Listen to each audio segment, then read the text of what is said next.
like to call the meeting to order, please.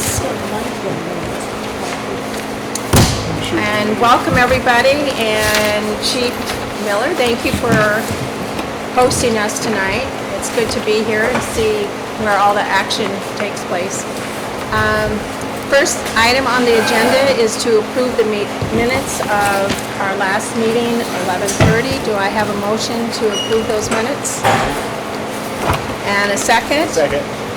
Are there any amendments or changes? I just have a question on two-thirds of the way down regarding moving to recommend the warrant articles at full amount, seconded by, in parentheses, SB.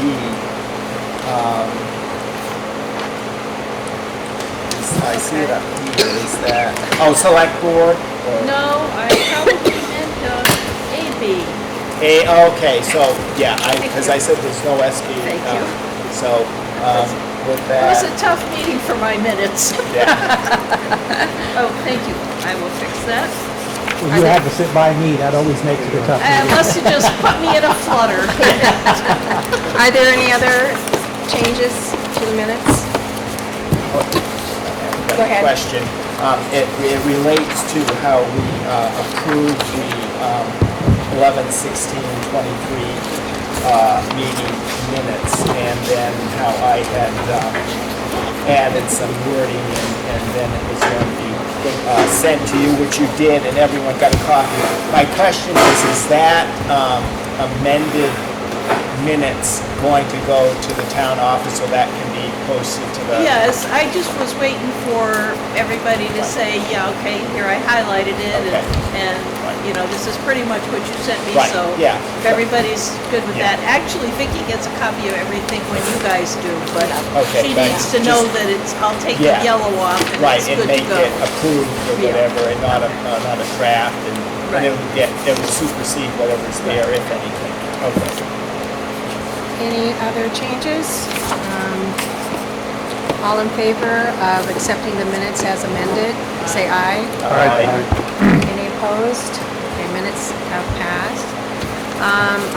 Just for future date, when we do have an amendment, when you see it, it's really much easier for Mary if you have that written down prior to the meeting, the amendment to hand to Mary, because that was quite a lengthy Right. amendment to the minutes. So if something like that should occur in the future, if you could have that written down so it's easy to hand off to Mary for the minutes. So, We just turned the heat off, so you gotta be quick. But now we can Open the hear, door! but now we can hear. yeah, You might freeze, but you'll hear. yeah. Thank you, Chief Miller. It's all yours. We'd like to hear about the operating budget and the warrant articles. Sure. Thank you. Thank you all for coming. I think this is great. I don't know that we've had the budget committee here in a while. Were you here last year? I may have just missed it. Yeah, I feel like it's been Yeah. quite a while, and I really appreciate you guys being willing to come here and present. I think it helps to try to put some of the pieces together, looking at everything. So I put together a little bit of some slides to talk about our operations, because that's been a common theme to understanding the purchases and the finances. So our primary mission is fire, rescue, hazmat, and emergency medical services response. Here in Littleton, and obviously our EMS response includes Easton and Sugar Hill, and now Franconia. We do have a number of secondary missions that are necessary to be conducted. Not often nearly as flashy and as exciting as being in the big red trucks, but pretty important as well. And require a lot of attention to detail.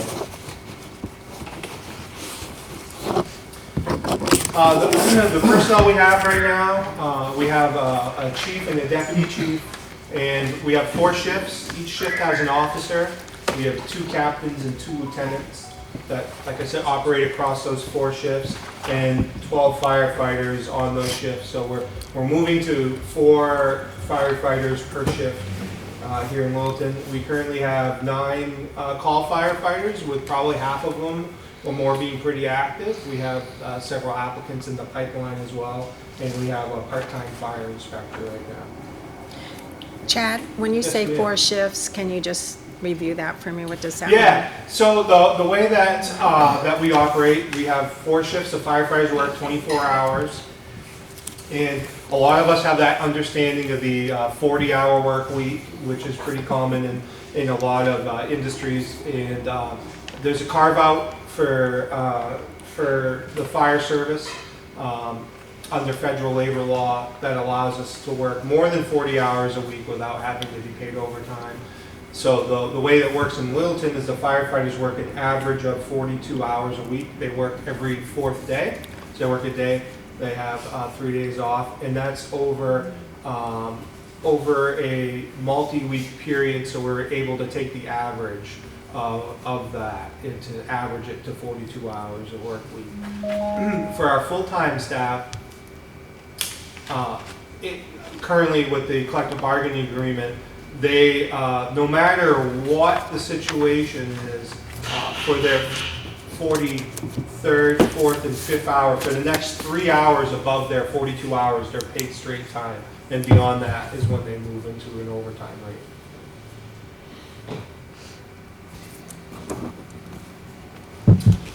Some of the certifications, just to kind of give you an idea of how complex the requirements are.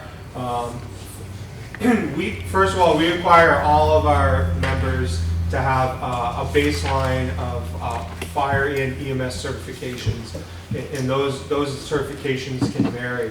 But with our moving to fire-based EMS, we have our last call member enrolled in an EMS program to become licensed as an EMS provider. So the department has completely embraced this across all levels. So to be a firefighter here, full-time under state law, you have to have at least firefighter 2. So it's more than 300 hours. For full-time employment, you have to be AEMT or a paramedic. And I shied the paramedic some hours because I included in order to become an AEMT or a paramedic, you have to first be an EMT. So you have to take an EMT program, become licensed, certified, and then you can become advanced or paramedic. And I included the EMT hours for AEMT, but not for paramedics. You can jump that up a couple hundred hours. They operate, our EMS providers operate out of a protocol book that's 230 pages. It's a giant binder that we keep in the ambulance that tries to understand any type of the emergencies that we see and provide some basic plays essentially about how we are to react. Certifications are kind of an alphabet soup of certifications that's carried as far as add-ons to the EMS certification, like advanced cardiac life support, or the other one you see there, PALS, is pediatric advanced life support. Are programs that we have, and unfortunately we've had to use that type of training on calls. Many of our firefighters hold firefighter 3, so firefighter 3 is specialty. Mine's in confined space. I thought that was a good idea at the time. Thankfully I've been promoted and I will not be shoving myself into the little tunnels. But others include ice rescue, rope rescue, swift water, trench, so on and so forth. And to get ready for promotion here, you have to have some more advanced management and leadership certifications, like fire officer, the prerequisite to fire officers, fire instructor. We have a number of people that are certified at the highest level of instructors and fire officers and inspectors and investigators. And then last, and certainly not the fan favorite, is hazardous materials response.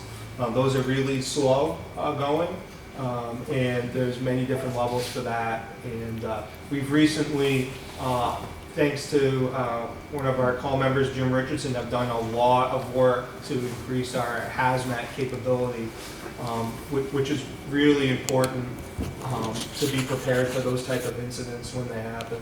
You can see there was an incident out on the interstate a couple weeks ago, maybe right before Thanksgiving, where a chip truck rolled over on a somewhat snowy day, but should have been manageable type of day. And the way that vehicle came to rest pinned in between the guardrails on the bridge, we couldn't even sneak people around it like we often can at accidents. We work really hard to try to get traffic flowing. You all live and work in this community, and you understand how the traffic can be here. So anything we can do to get people moving, we do. And we were able to get that accident cleared out on the interstate from the hazardous material side of things in 6 hours, which I expected it to take 12. But we worked really closely with the recovery company and New Hampshire DOT, Littleton PD, State Police, and we make a lot of stuff happen. I want to run through the apparatus because obviously those are big expense to us in the community. Here we have our newest fire engine, or our only fire engine actually, Engine 1. The way that we operate our engines, they operate for vehicle extrication as well, so they have what most people commonly understand as the jaws of life on them, and struts to stabilize vehicles, and all of those associated materials and supplies necessary to effect vehicle rescues. And we're very thankful to have that. The timing couldn't have been more perfect on that. I know the budget committee, those have been on for a number of years. I guess you're probably familiar with Engine 3 and Engine 6, which lasted 23 and 25 years, I believe, respectively. They were purchased very close together, and a lot of people thought that was kind of a planning snafu or mistake. And they both failed about the same time, as you can kind of expect, but we had made plans, and this has been approved. Our Engine 2 right now is actually on loan to another community, but we're just loaning out something that was loaned to us. It's actually on loan to us from the city of Boston in a really interesting arrangement, just through fire service connections. They had a number of apparatus that they were willing to loan out to communities. It's a pretty common thing for them. And when we called and made sure they understood that it was Littleton, New Hampshire, not Littleton, Massachusetts, they knew they had been here vacationing, and they agreed to loan us a truck. I don't want to say it's on permanent loan. They could call at any time and request it back. But it's a 2011. It had a new engine put in it, a motor power plant, which is part of the reason why it's here. And so we haven't purchased a second new engine. And what this is going to allow us to do is to put some distance between the purchase of this and other apparatus and into that. We've been fortunate. The city of Rochester gave us a fire engine. An older one that ended up failing, and we offered it back. They didn't want it back, and we actually sold it for I want to say $4,000 or $5,000. And so we don't own this. It still has Massachusetts plates on it. We insure it through Primex, and we bring it down once a year for an annual inspection, and we're gonna continue to run it for at least the next number of years unless they ask for it back. Chad, why would they do that? I don't have a great answer for you. I have some suspicions, but Yeah. So one of the mitigating factors when we happen to call at the right time, they buy a lot of fire apparatus. This was only used in the city for 18 months as first due because of there was an issue with the motor, and they were recalled, and there was a lawsuit, so they had to take, I don't recall, 10 or 12 of these trucks out of service. They shipped them to the Midwest. They had them repowered, and I think they may have been hoping for just financial compensation because they had to buy new trucks in the interim. You just couldn't wait. And as part of the agreement, they are required to hold on to the trucks for a number of years. There's no point putting a new motor in a truck for a company that's just going to you're gonna turn around and sell. That was part of the settlement.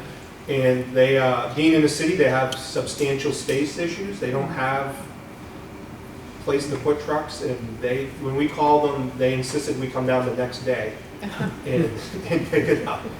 So how much do we pay them for this? Nothing. Nothing, okay. But you said. And I it's hesitate to currently- even say it because I worry that somebody from Boston is gonna. But you said it's now being lent to somebody else. So, we don't typically operate it as a first due engine unless we have an issue with our engine. Our public safety friends up at the St. Johnsbury Fire Department, they had several of their fire engines go down, just like we did a number of years ago. For a while, the only fire engine we had was one from Rochester, and then later one from Boston. We didn't own any fire engines. The way that St. Johnsbury Fire Department is configured, they don't have a tanker truck like we have, which you're going to see in a little bit. So they only had the amount of water that they had on their one remaining engine, which was a pretty scary situation to be in. And so they're in a short-term fix. They're having a pretty substantial repair made to one of their trucks. The other one will be permanently out of service, from what I understand. And we're looking around Christmas to the first of the year to get our engine back. They're a very trusted partner. Anytime we have a fire in town, they automatically respond, and we automatically respond to their fires as well. So the agreement is if we need it anytime, day or night, it comes back immediately with people in it, and then we get them back, whether it's for an incident or because we have an issue with our engine. So Why not put the hours on that one instead of the other hours? that's a fair question. So there's a couple reasons for that. This truck was really designed for the city, and for example, you can see all these nice hoses up here. These are what we call cross-lay, and they're all pre-plumbed inside here, and there's piping that comes up through. That's very common. I'm not familiar with any truck up here in northern New Hampshire that doesn't have these pre-plumbed crossways. Being in a city, it served on Tremont Street, which is 20, 30-story buildings. They didn't see the need to pre-plumb any of that stuff, so it's very basic. It doesn't have a foam system as well, because typically they weren't operating in that type of environment where foam would be helpful. Or they had plenty of other apparatus, being a large metropolitan city. So while it has a pump and it serves a purpose, it certainly wasn't well configured for a very small standalone department, kind of like us, where we just have the people that are on shift and some people coming back in. So it does get rotated through though, because like a lot of things, you do have to use it, to make sure everything stays moving and just otherwise you just don't know what's broken and what's beyond the weekly truck check. So it does get out on incidents, just not typically first due. It's a fair question. So we operate 2 ambulances, and we're adding a third. I didn't put it on here. I'll explain that. Ambulance 1 we got in 2019, and they're Ford F550 chassis and a box Type 3 ambulance. Ambulance 2 we bought used right at the start of COVID, and very thankful that we were able to get it. At the time, it really felt a little bit more like a backup. We had some issues with A1, our new ambulance at the time, where it went out of service, and we didn't have an ambulance available at all. So we had personnel, but we would go on the call, and we'd call a mutual aid town to come over and transport for us. Not a good place to be. So we got A2, and it was really a steal. It was, now you can't get these vehicles. We paid $55,000 for it. We bought it used. It came off of Cape Cod. Actually, St. Johnsbury had an interim fire chief before Chief Reed took over, and it was his town. So when he came up here, was interim chief, he was like, that kind of looks familiar. And, it was, but it came with full maintenance records, and Very early on in COVID, when you remember the world was kind of shut down and we weren't allowed to go anywhere, the sales rep for this vehicle is a very old school guy. He's 80-something, and he's down almost in Rhode Island. And he would not sell it to us unless, he's got a phenomenal record, unless we went down and saw it first. And so I had to go down there and see, even though we told we're buying it, we don't have another choice, we can't find anything else, like, it's ours. And so they rotate through, generally speaking, just through an updated policy. Ambulance 2 runs the first 7 days of the month, and then we back to A1 for first due. What we weren't expecting is the giant blow up in call volume that we experienced, and the fact that they're both on the road quite a bit. How many hours or miles or what's the lifespan of a typical ambulance? I'd say, first due 150,000 miles, but that's as just an average. I hesitate a little bit, only because we've oddly run into some corrosion issues that I don't know if it's the pre-treatments that are done on some of the roadways or whatnot, and it's so we're actually having these ambulances in the engine sealed, like doing an undercoating to try to prevent that. We've had it repaired and whatnot, so that's the only thing that really worries me, is just the corrosion stuff. But I think otherwise they've been. Do you wash them when they come in? Absolutely. And that doesn't do it. Yep, and we even have a pressure washer with a bar or wand that we run underneath it to try to keep it clean. So there's a lot of attention to detail just to try to keep it clean. What happens is, where we've had the corrosion issues is not, it gets everywhere. I can't even, it's up and in and around, and that's where it seems we've had issues. And there's dissimilar metals thing, and a bunch of other stuff. So we have a third ambulance. We've just recently inherited Franconia's ambulance, which we're putting in service as a backup. It's a 2008. It's in really rough shape, but it's been inspected and it's past inspection. We've invested some money in it to keep it roadworthy, and that is essentially so that we can make sure that we always have 2 ambulances available. That's the idea behind that. Our ambulances are really mobile ER or ICU rooms. The capabilities that our staff has in these ambulances are unbelievable. We do 12 lead EKGs to look for heart attacks, and we instantly can transmit them not only to LRH but to Concord Hospital in Dartmouth for cardiology interpretation immediately through the FirstNet mobile hotspots in them.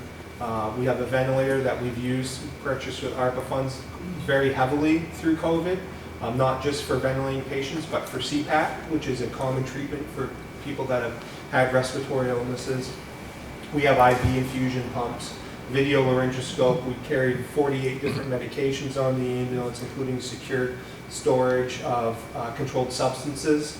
We have SCBAs in the event that the firefighters have come across incidents, which has happened, and unfortunately we have ballistic vests on the ambulance, so it's pretty much ready to go for any type of medical incident that we can run into. Ladder one for next piece of apparatus. This one is one that concerns me some. It's a 2003 American LaFrance. American LaFrance went out of business, and we just replaced this air manifold. We got the last one in the country. Parts are just gone for this. So at some point we can run into an issue with a part that we just can't get, and if it can't be modified to a more current version of it, it'll just have to be taken out of service. Because the standard for fire service apparatus is so high. Obviously, the biggest concern for that is the aerial ladder part. It's not something when it's up in the air, you can't just hope it all works. It needs to work, and it needs to meet the certifications to work. It's annually inspected for that. And it carries some of our more firefighter type rescue tools and some high angle rescue stuff. But the price tag on a replacement version of this truck is disturbing.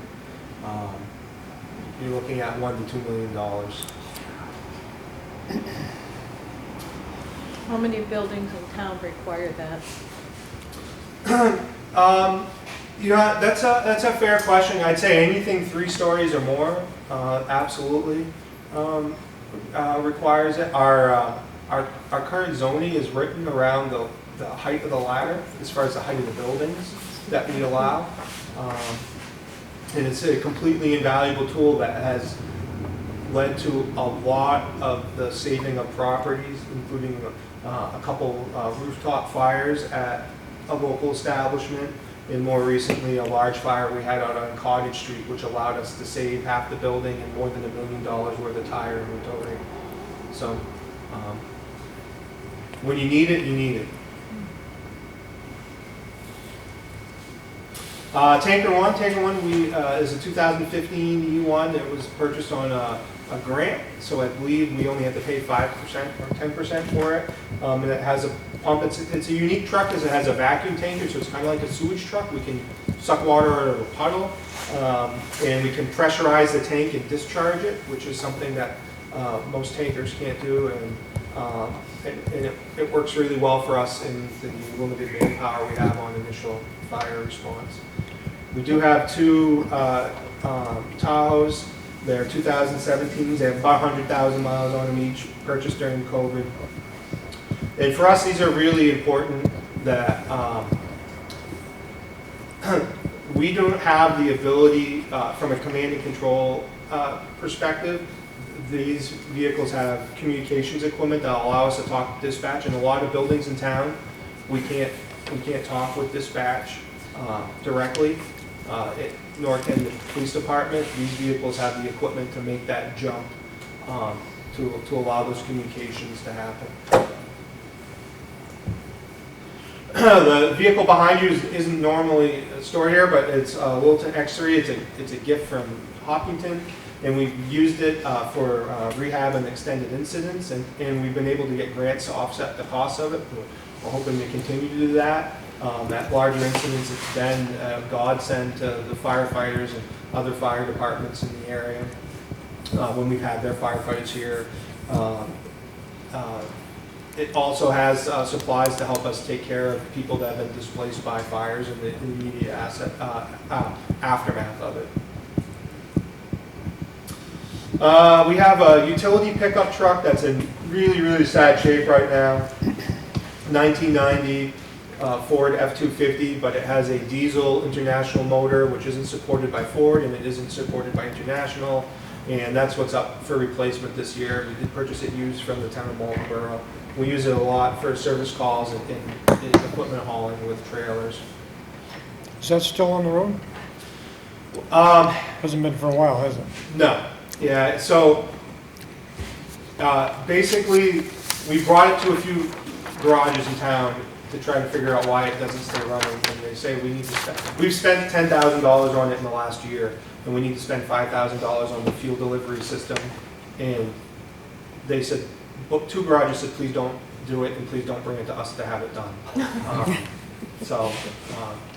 We've certainly done our due diligence, and it feels like for the 1990s F-250, we've gotten our value out of it. But This is this is for warrant article 21, right? In here, and we'll get to that a little bit later, but just as a reference point to the committee members, that's what he's basically talking about. correct. I'm trying to chase down where the $10,000 came out of on your budget here. And you have your equipment maintenance and equipment repairs. And if I'm reading this right, neither of them have $10,000 expended on them. It'd be under apparatus maintenance, most likely.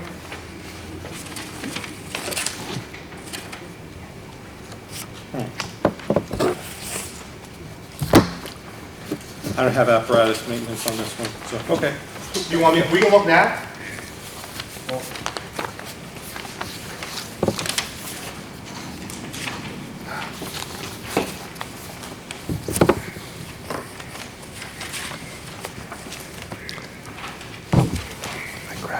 Or what account number would it be under? Yeah, so I'm just I'm looking at the geeky printout. And it's 01-4220 Yep. -01-660. Okay. 660. Vehicle maintenance, gotcha.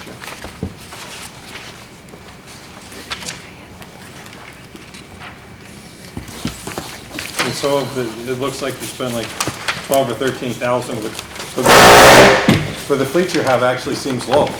And Well- 10,000 of that was for this one truck that is, not even on the road anymore? So I ran it for the last 12 months, so it may have dumped into the previous year's budget some, but I know that we're not quick to get bills from Allegiance, and we have several large bills pending from them that I've reminded them it's time to send them. So even though in the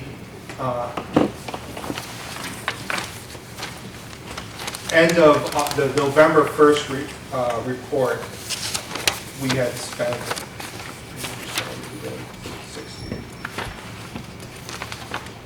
19,000 total. Okay. Yeah, this is, my report's dated like October 25th, so there's some there's some gaps there, that makes sense. We'll probably have an update for the November, this coming select board meeting. If John had the right report, he'd have the 19,000. If you have a report that's dated 11/16, that has the number that Chad's Okay. referring to, which I think most of you should have it. This one right here, 1116, the workbook. Yep. There it is. Locate the page. Not this one, or this one. That's okay. It's this one. Thank you. I didn't bring that report with me. That one? Yeah. We do have a Polaris Ranger that was also donated by Hopkinton Rescue. We have a track kit for that, and we use that for wildland and rescues. And we have a boat. We've used the boat a lot. My first 5.5 years here, I'm not aware of any incident I was on where, and I read all the reports where, geez, we really, really needed a boat, and since then, we've probably had 10 or 15 of them. I don't know if we just got lucky. I don't know if the use of the reservoir has really skyrocketed. I haven't spent a lot of time there. I tend to kayak either below or above that. But something changed, or we're just hitting all the right notes at the right time. Talking a little bit about the fire station, it was built in the late 80s. We've had some work done though. Work done to the roof, the heating system, the bay doors. The facility doesn't really meet the needs of the fire department. One of the issues we have is the apparatus just doesn't seem to fit. If we were just like 4 feet longer, we'd be in a much better state. That's not necessarily a reason to go ahead and build a new station. We had it in the capital improvement plan. There was earmarked $2 million for station renovation. We've delayed that, and we've actually written a grant to the Department of Energy for about a $5 million renovation. We feel like this project is kind of ripe for grant money in a couple different sources, so we're going to continue to focus on that before we come forward with any type of request to the taxpayer. Until then, we're going to continue to make small improvements to the station, including replacing some flooring, replacing some cabinets that have been around for 20 years and are falling apart, that type of stuff, but we're not looking to make a substantial change in here until we can really exhaust all of the grant opportunities. Talk a little bit about calls for service, and my chart got smushed. This isn't the last 12 months, so it's not 2023, it's 1 month of 2022, so you get a 12-month period, a 1-year look at it, since we're just shy of it. And you can see the majority of them are here in Littleton. Looking at call volume, down here 2012, which doesn't seem like that so far ago. We had 504 calls for service, and then the last year we had 1646, and this year we're estimated for 1720, just looking at projecting numbers. Obviously, some of that increase is due to Franconia. I can tell you that in the last year, 200, or last 12 months, 246 of those are due to Franconia, which we obviously didn't cover in 2012. But just in general, there's been a large increase in demand for fire and EMS services. So Chad, can I chime in here a minute? So there's always, and you hear it, I know you hear it all the time, but there's always, when you see a fender bender, sometimes there's 3 different emergency units showing up. And is there any way to get your arms around that so we don't over-respond, yet respond appropriately? Yeah, so there is a protocol that's followed. And part of it has to do with the information provided to 911 and what the dispatcher can try to obtain as the severity of the call. If you were to compare the police department's motor vehicle accidents to our motor vehicle accidents, I think you'd see a substantial difference. They do a good job of filtering out a lot of them. But I can't tell you how many. I was recently at a really minor rear end accident on the street. Both vehicles drove away. We transported 2 patients from that. Things are different out there, and so it's I don't want to say people aren't as hardy. I don't know exactly. It's just things are different, and I'm all about helping people. And if I at all feel like you should go to the hospital, I'm going to be telling you that. And sometimes I'm just looking at it and shaking my head like, what are we doing? But it's our job, and we were activated. We will take you to the hospital because. So how does that work? You say, do you need to go to the hospital? Do you want to go to the hospital? And then if they say yes, you take them, and if they say no, you don't? Is that... Correct. So as long as a person is of sound-minded body, they make their own medical decisions. And so if it's just you and you get a fender bender and you're like, I don't want to go to the hospital, no problem. Just sign here and really. If you say you want to go to the hospital, even though you appear uninjured, you could even say you're uninjured, we're required by law to take you to the hospital. So that's what we do. We take you to the hospital. And sometimes it's just, there's not a lot to write in a report. Not a lot had happened, but.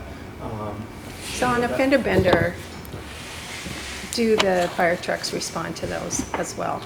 Usually, and I'll tell you why. Today, I believe it was last night, tragic example down in Massachusetts.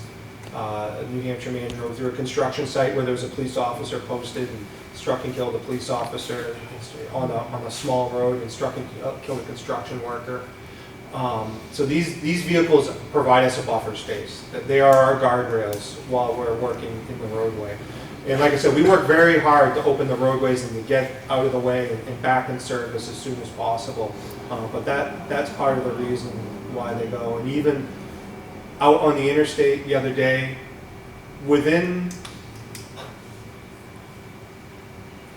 they rescued the gentleman from the front who was entrapped in the front of a tractor trailer.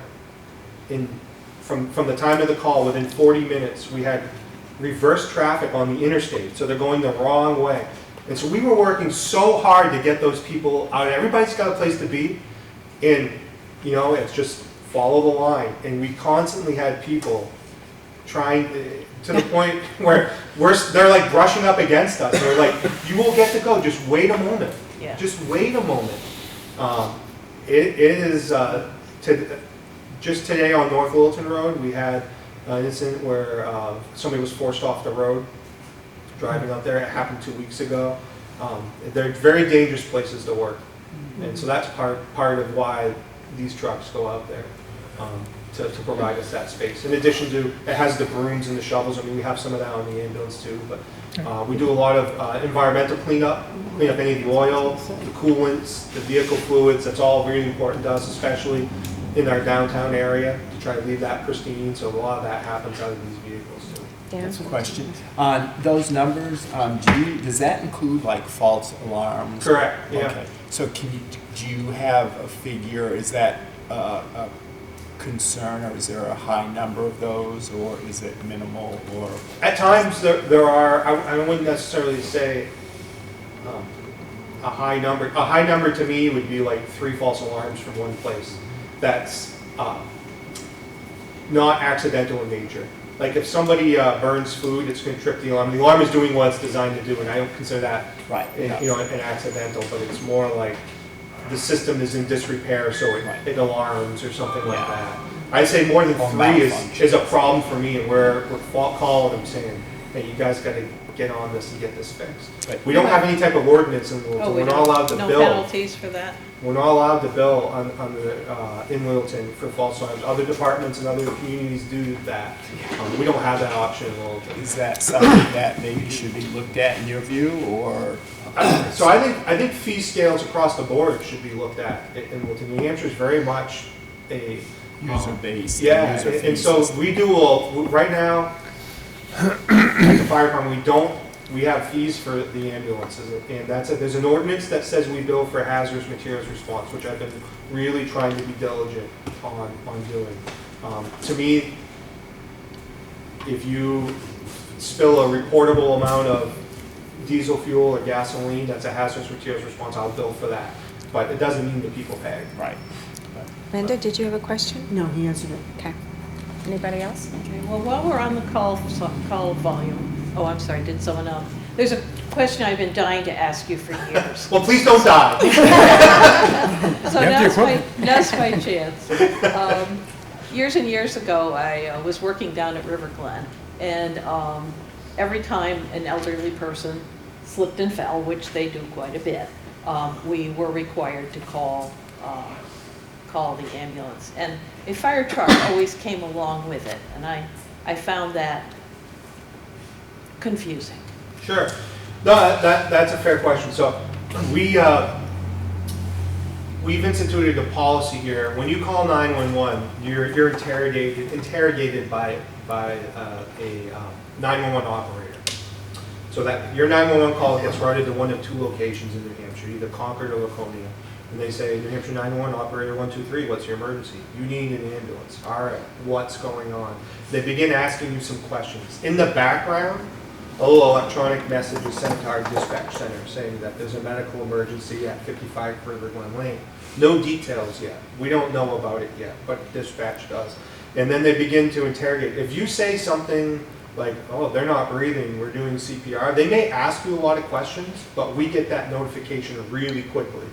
And that call is triage, and it goes from Alpha, Bravo, Charlie, Echo, a Delta, Echo, and there's a little thing called Omega, but let's not talk about that. That's like less than a stub toe. Dead on arrival. So the Alpha and Bravo calls are the lowest acuity. It's not a perfect system.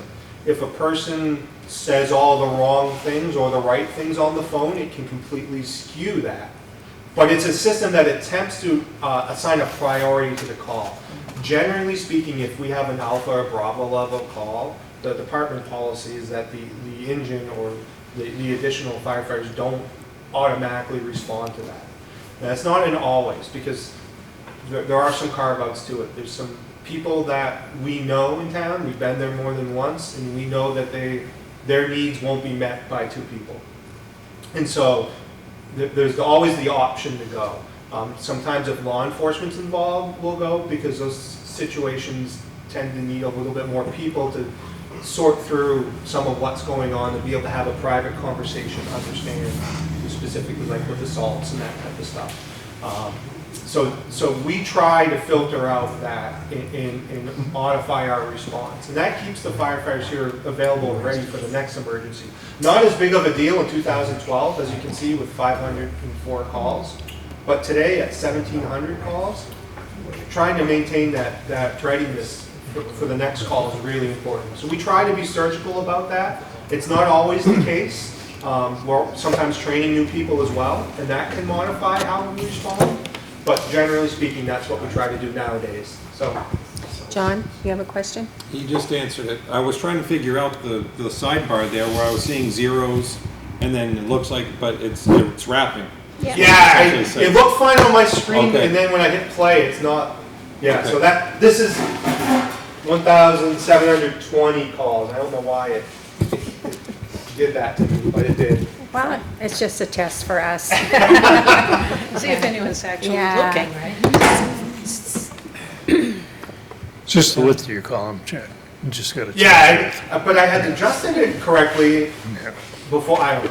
Now that I can understand that listing a little bit better, could you go back to it just for a Absolutely. second? The town has not materially changed in the last 5 years. Population, we've had, there's no more box stores than there were, you have any idea, to go from essentially a 30% increase in call volume, what's the difference? What's the change? So, I'm not well versed on 2012 to 2017. I'm talking 2019. But I Like can tell you- 2019, 1,100 to this year is expected 1,700. That's like a 50% increase. There's a number of things that drove up call volume here in Littleton since, I'd say, right around 17, 18. A few things. One is the opioid crisis. Just today, we were dispatched for unresponsive person in a motor vehicle. Those are, I did my first 10 years in EMS and never saw an overdose in northern New Hampshire. Granted, in northern New Hampshire, my first 10 years as an EMT, I never saw an overdose. Thought it was some exotic city problem. Didn't understand it at all. Now it's a regular part of our day. The mental health crisis is another thing that has really had an effect on us. I don't think I'd ever been to a mental health center for the first maybe 15 years of my career. It's a pretty common situation. After being chief, you go quite a bit. Well, that's counseling. Yeah, that's, I'm now the patient. Yeah. That's had quite an impact. A small impact is the homeless population we have in Littleton, or the transient population. It's not necessarily the maybe 20 or so that we're aware of. It's one comes into town, they suck up a lot of services for a couple weeks, and then they move on. One gentleman, I think, called us for chest pain 3 times in one day. And, by the 3rd time we picked him up and we had seen all the results at the hospital and whatnot, it's kind of like, I'm not saying, he didn't have needs or whatnot. He moved on to another community. I think this is just what, that particular person was egregious, and they sucked up those time. And it's not just us. It's PD as well. It's constant. And then I think there's another factor. I think if those of you that have lived in Littleton for a long time may know, I honestly believe volume is up in Littleton. Either people traveling through or the box stores. We are going to Shaw's for medical, I shouldn't single out. We go to the box stores for medical issues often. A lot more often than when I even first started here in 2017. I didn't feel like we went to the box stores that often for medical. I don't know if the population's getting sicker. The population of Littleton is a standard 6,000, but it balloons from 10 to 15,000 on any given day. And if we have, like the parade weekend or 4th of July weekend or Memorial Day weekend, it will balloon up even higher than that. So it's daytime population is what we're talking. But we Yeah, had all most of those things in 2019, that's what I'm getting at. Yeah, but it's a lot, it's a lot The drug busier problem now. and the mental health thing, okay, that's a material change, I get Yeah. that. The drug problem started before 19, but But it's it doesn't. escalated. It's and I wish I could recall off the top of my head, and I'm kind of kicking myself for not. It wasn't well known, but Littleton either had the #1 or the #2 drug death per capita in the state in the late 2017s, 18s, 19s. I thought it was 2019 Paul said. I think It- Paul said that. But, so we tragically lose 8 residents to drug overdose, and it doesn't, over a year, it doesn't have the impact of like 50 a month that Manchester may have. But those really do add up in a small community. I am the timekeeper here, and I serve at your pleasure, Diane. You tell me what you want. now, I don't know how involved your presentation is, but it is 5:51, and we still have to go through the budget. I want to go through the slides as well, but if we could all just kind of watch what we ask. Stop asking questions. No, but just be cognizant of the time. About 74% of what we do is EMS. I thought you were gonna say 74 of my slides. No. Let's talk some budget.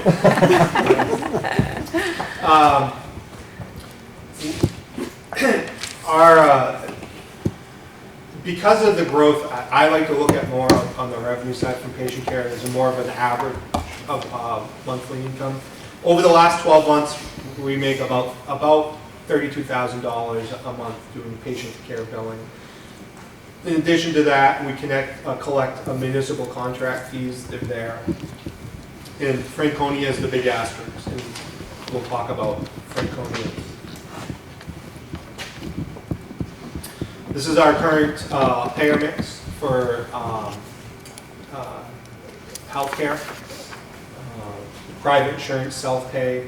Can you go Medicare. around those? I'm an I was old gonna say, person, those- I can't read all the little. Those Oh. labels are way too Labels. small Yeah, for they are us. small. So just go by color. So, Yellow is, tan is self-pay at 38%.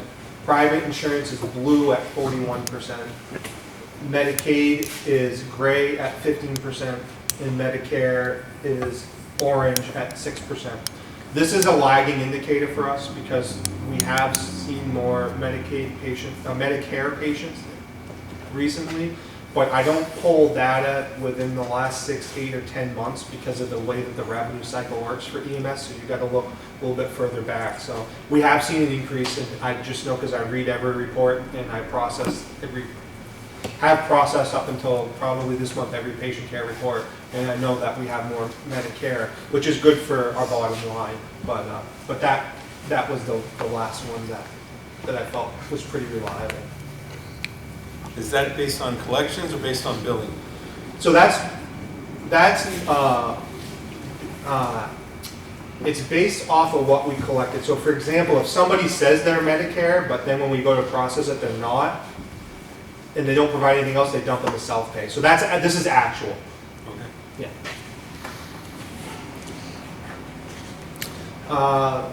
And we did get a tremendous award, and I just wanted to take a moment to recognize that. We were recognized as the 2023 EMS Unit of the Year from the Fire and EMS Committee of Merit in the state of New Hampshire, and that was quite an honor. So I was supposed to be above the budget one, somehow it snuck down. Yeah. We congratulate you, thank you. It's don't congratulate me, congratulate the staff, Well, because it's their work that I meant that, Chad. You're the one sitting in front of us, so that's where it goes. For time, we'll skip over the capital improvement plan because I don't think Yeah, go we're really ahead. getting into that. Budget. So this is instead of putting all those little numbers on the screen, I just thought we'd work right from the spreadsheet Yeah. or the information. How do you want to proceed? In the book, it's page 49, which starts with the ambulance. In the summary? Yeah. The detail, right here. So that's page 49, right, Jen? Yeah. You just put down the Yep. increases and decreases on cover sheets. Got it. So I do have a request, and I'm going to ask it up front so that you can process it as we're going through this. Because I owe Lori a great deal of gratitude. Through a misunderstanding on my part, I thought we were moving forward presenting a more standardized single budget for fire and EMS. I can track ambulance fuel real easily. I can track medical supplies as far as the expenditures real easily. Where it's a complete mess is on the personnel side of things because we all are cross-trained and cross-staffed and just do what's needed.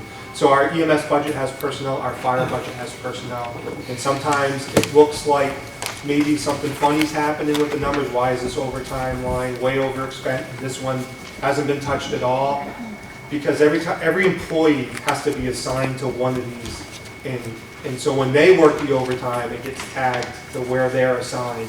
And so if the EMS people in the EMS budget aren't working it, it doesn't get deducted there, and it causes an over expense in the other budgets. So that's why having all of our personnel at least together in one budget, and I can continue to track the individual expenses as far as like medical supplies and fuel for the fire engine separately as we had done. I was just going to ask if any of the personnel at this time include any of the hires from Franconia? Not yet. Okay. So we will definitely talk about that. Okay. But just working through permanent salaries, so that's the first one you see, right? 01-110. There's it's $6,500 increase due to contractual obligations. Same thing with the holiday pay, the mileage reimbursement. We were cutting back. We hadn't had as much of a need for it, so we made a reduction there. Data processing, we do a lot with EMS data, and a lot of that revolves around making sure we can get the best reimbursement possible. So we are employing some different strategies and tactics and softwares, and so that's why there's an increase in that.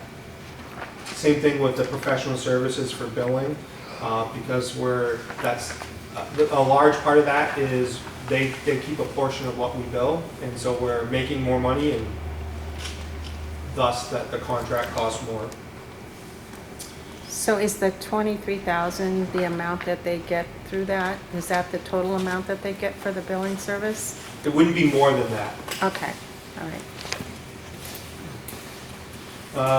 So 610, supplies and equipment, it decreased. We've been able to get some supplies from the hospital, so we're seeing that line trend down.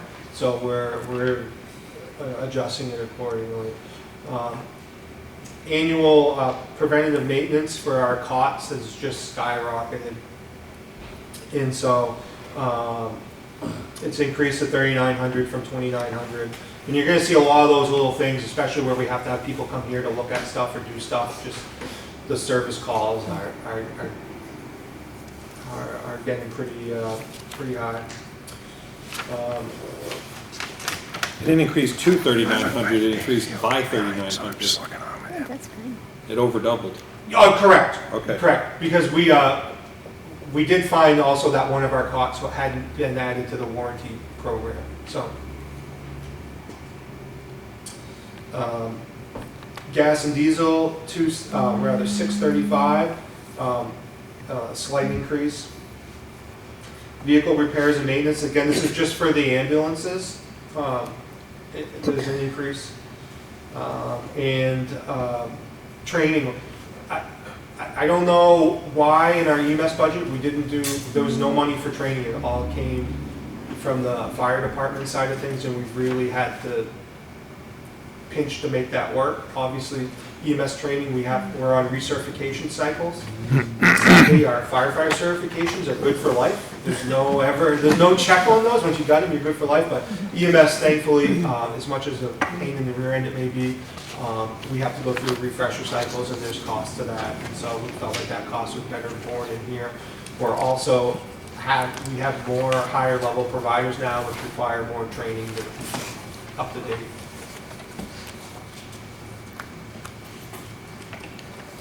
So Chad, just ballpark,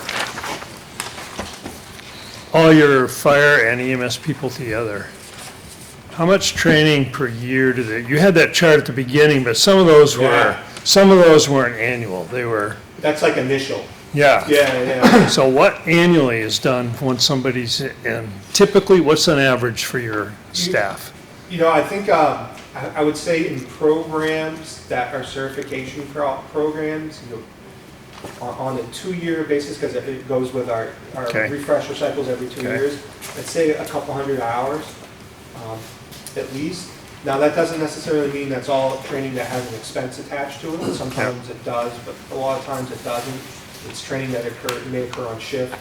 Yeah, I mentally added your numbers on that sheet way back, and it was essentially a whole work year. It was almost 1,900 hours. Yeah, so it really takes a minimum of 3 years to take somebody off the street and to train them as a firefighter paramedic. Moving at a good pace would take 3 years. Okay. All right. So hiring people that are already in that pipeline is really critical. Okay.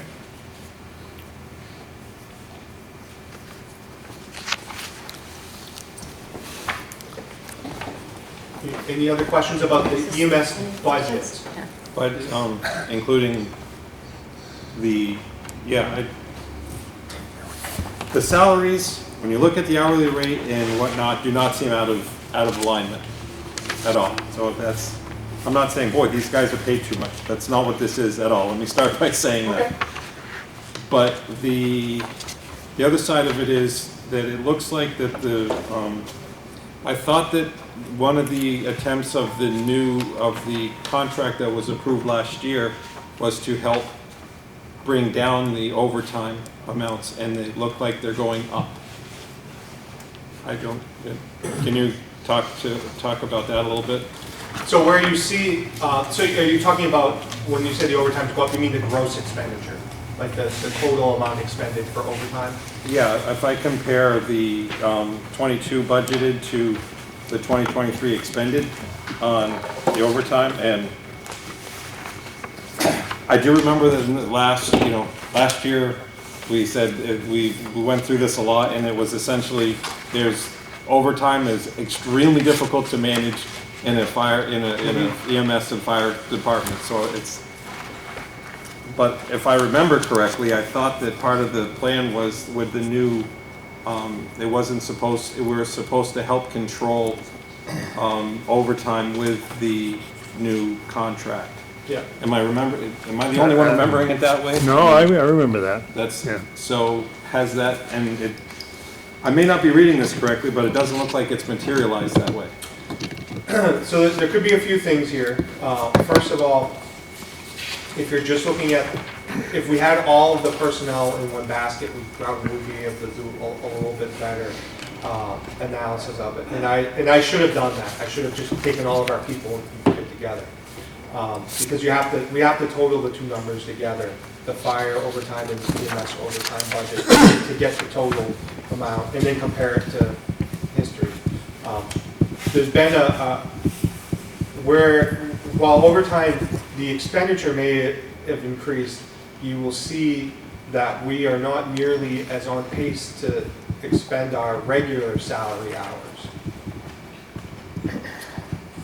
So you have to ask, well, if overtime budget is so blown, how is the overall budget working? It's because when we hire a firefighter, they're working their regular shift, and when there's a vacancy, when we don't have a firefighter to fill that shift, we have to then pull in somebody in overtime, and we're not expending out of that regular salary line, the straight time salary line where all the individuals are. It comes out of the overtime budget, is where that comes out of. And so there's not the same level of expenditure as you'd expect in the straight pay line. So that's one factor. The second factor for us has been Franconia. So we have, when we entered into an agreement with Franconia, I honestly don't recall, because Chief McCollum started with you guys last year, and I got to play clean up at the very end. Yeah. And so the history with Franconia is we started responding to calls in Franconia when their system failed.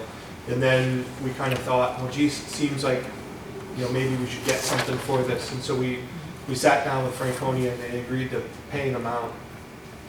And the call volume continued to increase, and I felt like we were out of position too much, meaning with 3 people on shift, I couldn't run this number of calls and provide the level of service.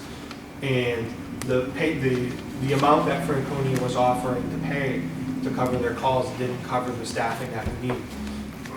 So we put a pause on it and said, hey, Franconia, it just doesn't work. I'm sorry. We don't have the people to do it. And they said, well, what about if we hire the people for you to do it? It's easier to find 4 people than I think the 8 or whatever they were looking for. I don't recall the number they were looking for. And so we built a budget around that. And I really didn't expect that to go anywhere. I mean, it's a large number. You saw it on the screen earlier, right? $600,000. That's a lot of money. And they agreed to it.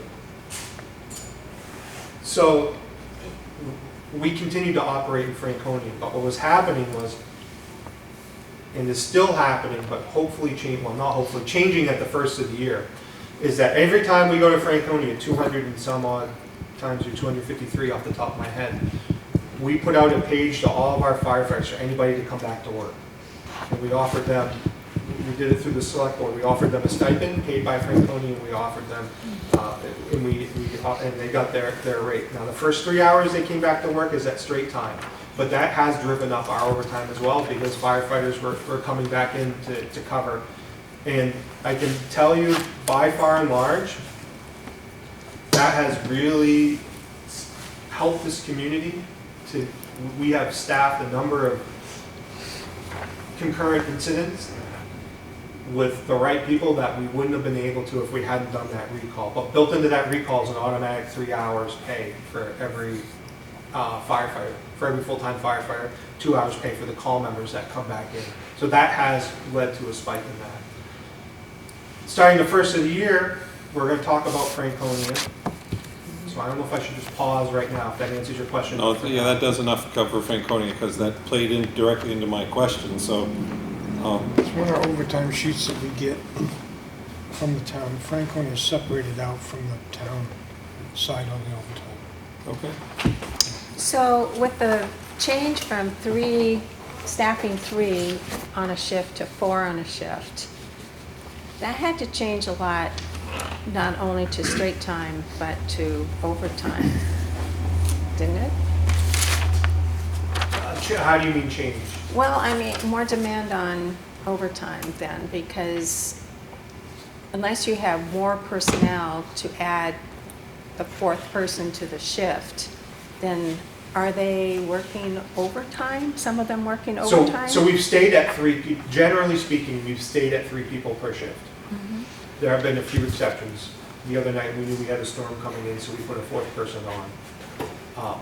But we've stayed at 3-person staffing. Starting January 1st, we've hired the 4 firefighters that Franconia is funded, and so we're moving to 4 then. Okay. We're not doing the callback for every Franconia call 253 times a year. So, so we're going to see a reduction there. Okay. John? Since we're on the topic, I'm going to bring it up. I asked Dave McClure to come tonight too, because Dave and I, we launched ourselves into, can we regionalize EMS? As you well know, Chad. Yeah. And you've been very generous in talking with us and explaining things. And first of all, I'll compliment you in terms of you're a guy who cares about the quality of what you do. And it deserves appreciation from everyone. So I compliment you on that. Thank you. At the same time, I can't stop this, but from the EMS regionalization viewpoint, there's been some progress. You made some, both from your side and from the hospital, there's been some coordination and working together. I like to think that Dave's work and mine have helped make that happen a little bit. I think we see some potential income that's being missed because of transfers that if we could figure out a way to do those would be an advantage to us. I think we're on a path that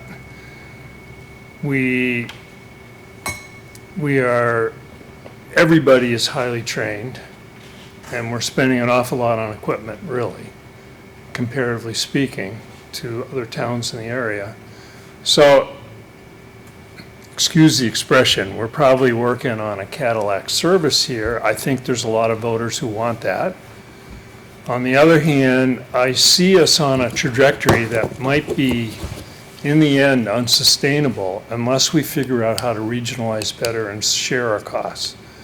It's starting to happen with Franconia, but it's got a ways to go, and Franconia is feeling the pinch on that pretty hard. Yeah.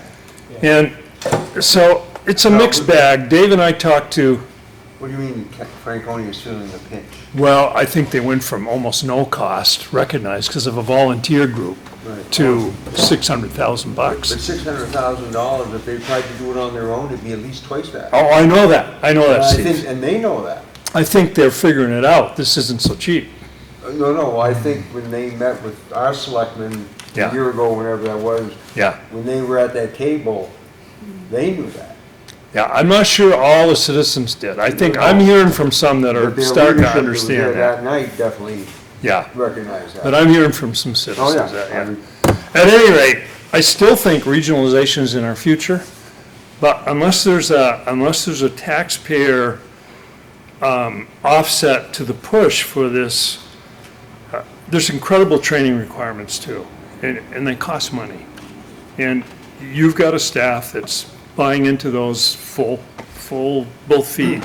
I understand it. I understand why you're doing it. But I think there's a point in the future where this is going to come to a head a little bit. I might be wrong, but that's my interpretation of where we're headed. And I just ask, if it's okay with you, Diane, could Dave speak for a minute if he has any additional comments to that? Sure. Thank you. I'll just be very brief because I know you guys have lots of things to worry about tonight. But John and I spent a lot of time this summer. We visited EMS services in Lincoln Woodstock, in Lancaster 2 or 3 times, in Woodsville, in Lisbon, Sugar Hill, Bethlehem, trying to get a handle on what's going on with EMS and why some towns, if you read the Caledonian in the last 2 or 3 days, you saw an article that said in Calex and St. Johnsbury takes care of some towns for $45 a head. Well, $45 a head, if you got a town of 1,000 people like Franconia, that would be $45,000. Here, we're charging Franconia $600,000. I mean, yes, we've got a better full-time service, this, that, and the other thing, but there's a huge disparity in the cost and the quality of EMS service in this region. In addition, there are problems with who's doing all the transfers. A service like Lancaster, half of their calls are doing transfers between facilities, between hospitals or hospitals and nursing homes. That generates revenue. We haven't, up until recently, we haven't gotten any of that revenue. So it's a big, complex issue, and I won't even try to get into a lot of detail, but suffice it to say that I fully agree with John that getting together the little towns in the area, Bethlehem, Lisbon, Franconia, Sugar Hill, Easton, and coming up with an equitable funding solution is the key for all of us to have an efficient service at a reasonable price. And right now, there's just huge disparities. The ones that are losing out are the ones that are going to try to do it with volunteers, like Franconia. When the volunteer system falls apart, people in Lisbon are concerned. They're running a system with volunteers, very inexpensive because volunteers isn't the right word, with call people. Bethlehem has their own vehicle, call people doing their service, but some people would say that these small systems are in trouble. On the other hand, the Littleton, what we have here, is a big, relatively expensive system. And, where do we go with that? I don't know that we have all the answers, but I think that the one that's clear to us is getting together and forming a regional entity, a bigger entity with a bigger population base. I think what I would like to see is us to continue with the budget, and then at the very end, I would like Chad to kind of give us maybe a few thoughts on where he sees we're going in the future. If I have to commend you for pulling all of this together. It isn't easy. I mean, this is your first year as chief, basically? Not even quite a year. Yeah, not even Just quite coming up on a year. year. Yeah, so I mean, I totally understand you're getting your feet wet and all of this, but to Dave and John's, we have to look at the future, and you probably have some very good ideas of where you would like to see that go. And I think the transfers, get this every year. Transfers are something that maybe we haven't really tapped into, and I don't know if in the future, if that's something that you're looking at. But anyhow, let's continue on with the budget, and that way we can hopefully get to the part that we all want to talk about. Yes, and if I could just say too, and it's going back to, I think, a little bit the question on overtime and where it goes, is because in our budget, and it's unique here, and it started out, I think, because the ambulance was a revolving fund, so that has stayed like it is, and I know there was a period of time the board wanted to get a better handle on what that cost is. If you were looking at a typical fire department, you wouldn't have an ambulance budget, you wouldn't have a fire budget. They'd be combined. So you'd be looking at one overtime line item. And just to give it in comparison, if you look at the ambulance budget line item, this was as of October, I don't have the November numbers yet. If in a perfect world, he would be at 16.7% for October, and he's at 31.85. So if you would look at line items saying they're doing great, they're not spending as much overtime on the ambulance side, but then you go to the fire side, and that's where you see a deficit. So those two line items, in all honesty, should be added together I to think give a we better. mentioned that at an earlier meeting. Yeah, I mean, we haven't, and, I mean, we've got to But get that's a authorization to decision. blend Yeah. the two, so you're looking at a fire budget without trying to piece, because like he's saying, the way people are assigned, these guys are doing a job, and it's almost like, well, I'm a paramedic today, and I'm this hour, I'm a firefighter this hour, and it's impossible to do that timesheet that gets that accuracy. So just having overtime would be a better allocation of being able to look at a true line item and comparing the department. And I mean, so I'm just saying, so on some of this, you almost have to look back at the ambulance side and the fire side to come up with a little more of a balance of the numbers. I think we're all tuned into that, and we Okay. had mentioned that, no, it's good point. Yeah, I mean, But not the argumentative.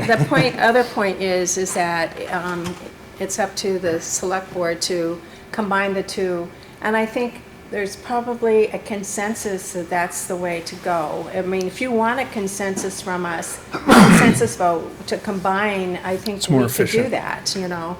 But it's really up to the Board of Selectmen. I know how to stay in my lane, you know, so there you go. You can make a recommendation to them. I think you have more options and flexibility when you do that and combine. You're looking at all Yeah. the numbers together. And Yeah. And it's gonna be worse next year, because we're gonna be operating under 3 budgets, because we have personnel costs in the Franconia budget as well. Yeah. So now, you know, it's Yeah. getting worse. by It's the like day. asking the police department to separate out their investigation cost versus their traffic enforcement and their other. Yeah, and I think we You all have cover the whole agreed, thing, yeah. so But Diane? Yeah. But you gotta go back and remember, the point of this whole thing initially was to get a handle Yeah. on how much it was gonna cost us to run our own ambulance service vis-à-vis Calex or any of the other people. So we weren't doing it to create confusion. We were trying Correct. to identify a number. That's correct. It started as a And pilot I understand program. the frustration at identifying that number, but that was the purpose. I mean, there was a Yeah, good no, reason for absolute, it. Steve, Yeah. absolute. I mean, and I Yeah. understand, I mean, because that, you had to get a comfort level for the board to even know what it was costing the And, town. well, I guess before, for just a quick second, going back to those, we're currently getting from Easton $11,000 a year and Sugar Hill 30. You know, when you figure that, I mean, for a town to say we're gonna provide 24-hour day, 7-day-a-week, year, you know, a full year of coverage for $11,000.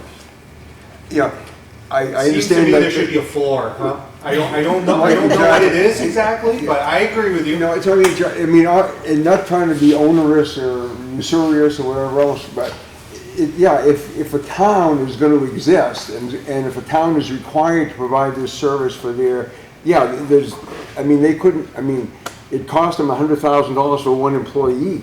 So, I mean, you know, and then Sugar Hill, I mean, the same thing, I don't know what the populations are, I understand they're much smaller, and I guess I don't know for sure what the call volumes are, but just to be able to say that we offer this service all year, every day, every hour, and we do it for $11,000 or Well, $35,000. I guess the question would be now to the Board of Selectmen, when would that be reviewed and assessed? And that would definitely be in your bailiwick to say, okay, we need to review those because it's sound, so, right? You're following John and David's work, I mean, obviously, when you want to be fair, and you know, and I'm not telling you I have the answer, I'm just saying that I think those numbers, But again, given those two, I mean, they're separated out, but when you combine together in reference to fire and ambulance through October, he would have been at 28.07%, when 16 would be if it was per dollar. So the department is under budget through there when you even combine the two numbers of the two, you know, in terms of that. And overall public safety, we're at 33. at 16. So while they're big expense items, both departments are tracking under budget. That's not an answer to my question. But No, but I the mean, question to, Steve yeah. has, Steve has. No, I was. Steve has a point. Whatever you're answering, Jim, I don't think is, He went on to- you were, He's Answering my issue yeah, earlier okay, about yeah, increase. sorry, He's Yeah. talking I about. think it went back and forth. Yeah, Yeah, that's I right. did. The only point, I guess the only point I was just trying to make out of this was that the reason that we were trying to identify the ambulance numbers was because we wanted to know what the cost of the service was, not that we were trying to create confusion.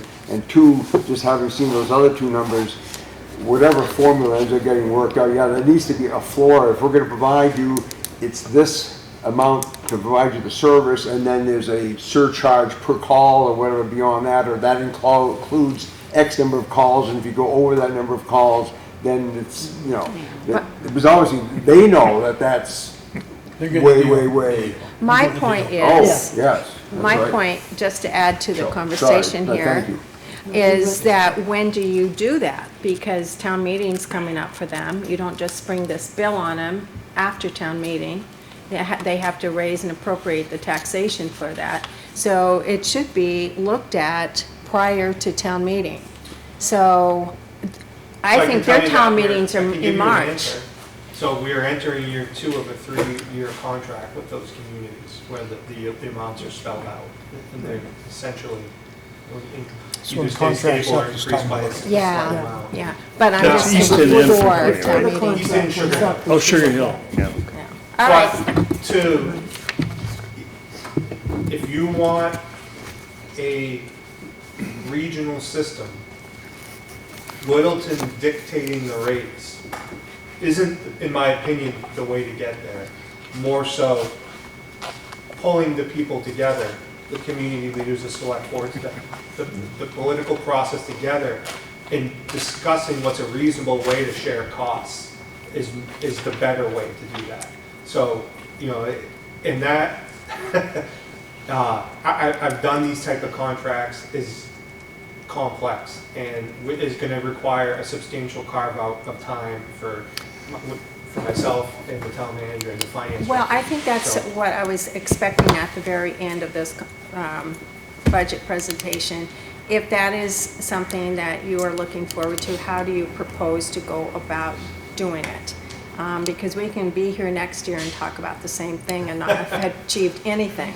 So, Yeah. so I just want to get through the budget first, the warrant articles Sorry, Diane. next, and then we will talk about this, I have another okay? question about the budget. Thank you. Yeah. So, I recognize what Jim's saying of the increase.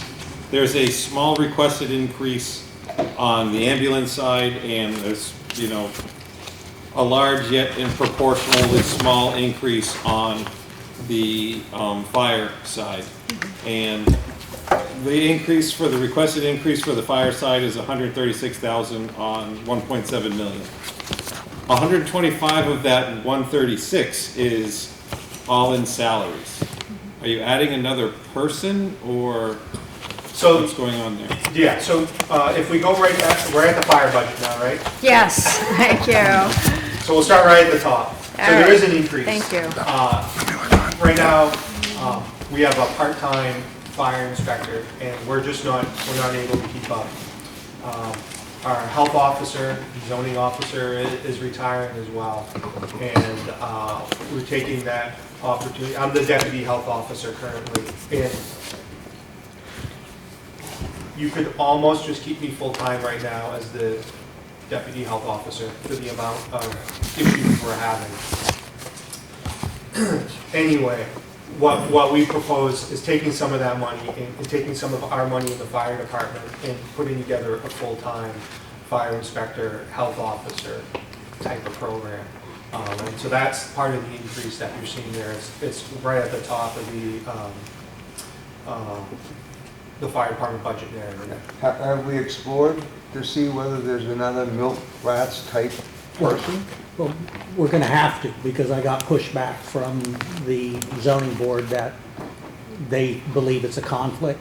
And so it's gonna be on the agenda on Monday for the board to ask for somebody to apply, because they believe the zoning officer would be a conflict if it's an employee. So that this deal just fell apart yesterday.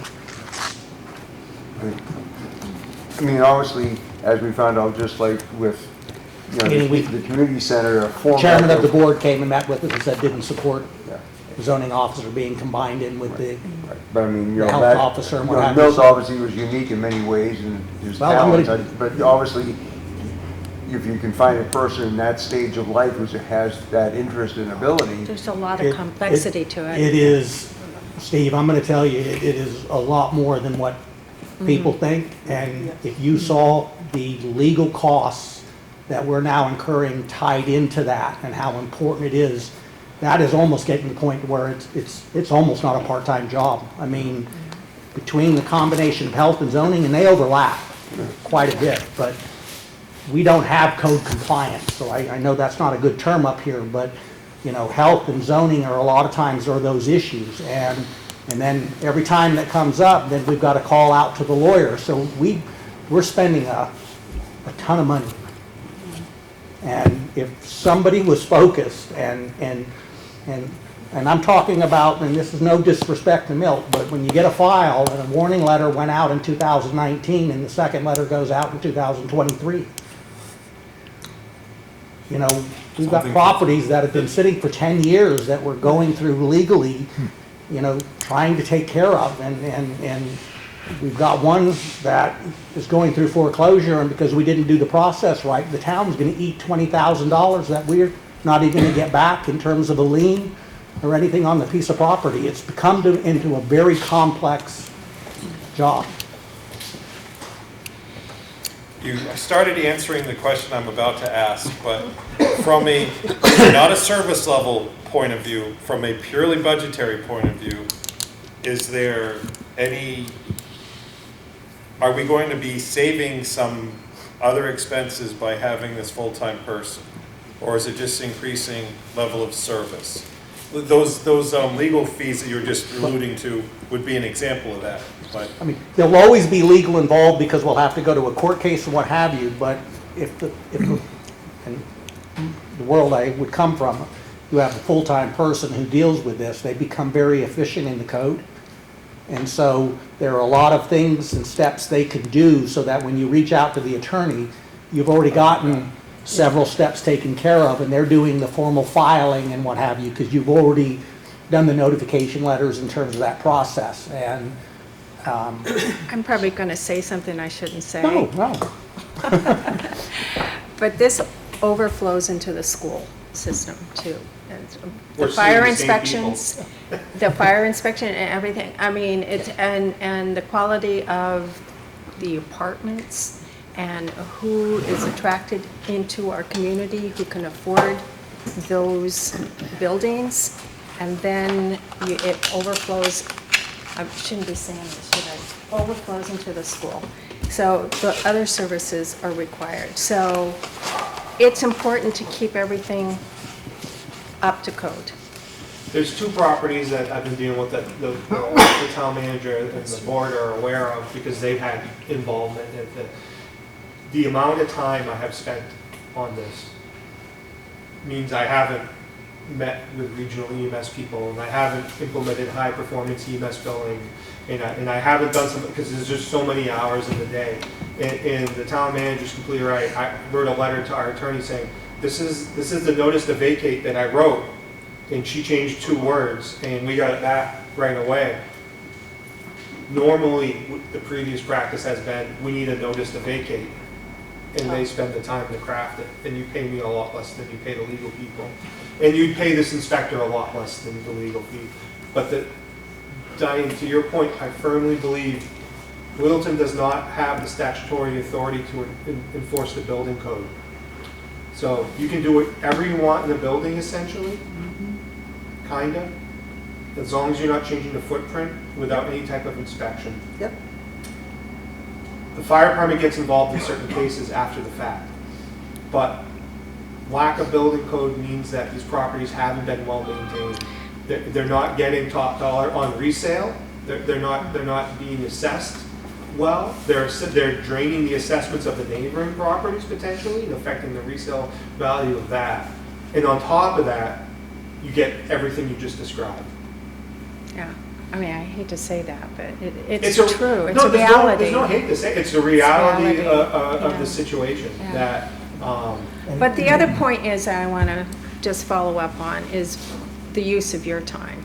So if we want the use of your time to be deputy health inspector, do we really want that, or do we want someone that's reaching out for well, I wanted this regionalization? person listed in the top of the fire department budget to do that. Yeah. And so that, that is, we have some internal discussions, but I'd ask that the funding stay in place as it is now, because we need to do something more on the fire inspections alone.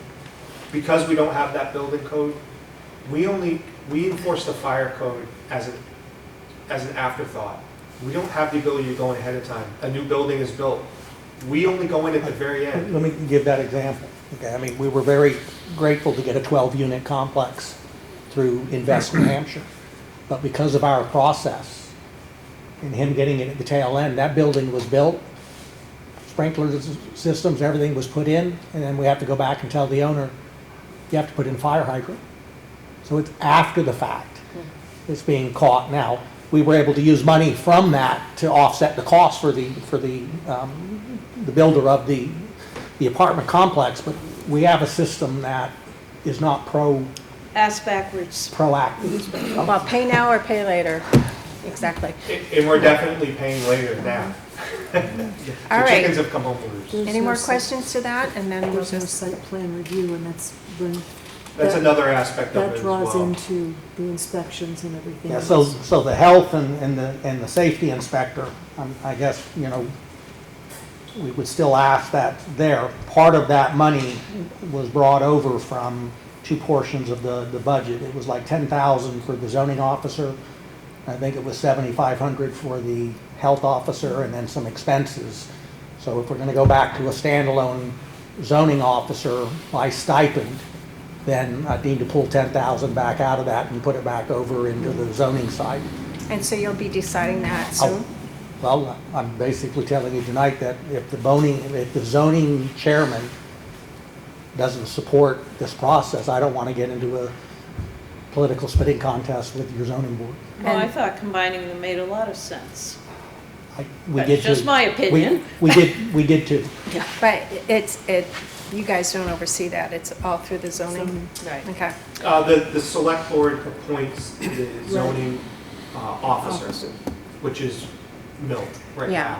And so the select board. But would the zoning appoint- board, they don't oversee the zoning board, that's a separate So entity. the board is separate, but the zoning board is separate, but the select board appoints who the zoning officer is and pays that zoning officer to do the work. You just referenced $17,000, though. This is substantially different than 17,000, so. Oh, that was, we took the portion of the stipend for the health officer and the zoning officer, so that, and then he added the cost for the safety inspection. So some of this new funding, 17,000 of it came from other reductions. And Okay. the other aspect of it is, even if you move forward, this is just my opinion, because I don't run the zoning, and I am the deputy health officer, but it's really falling under the town manager.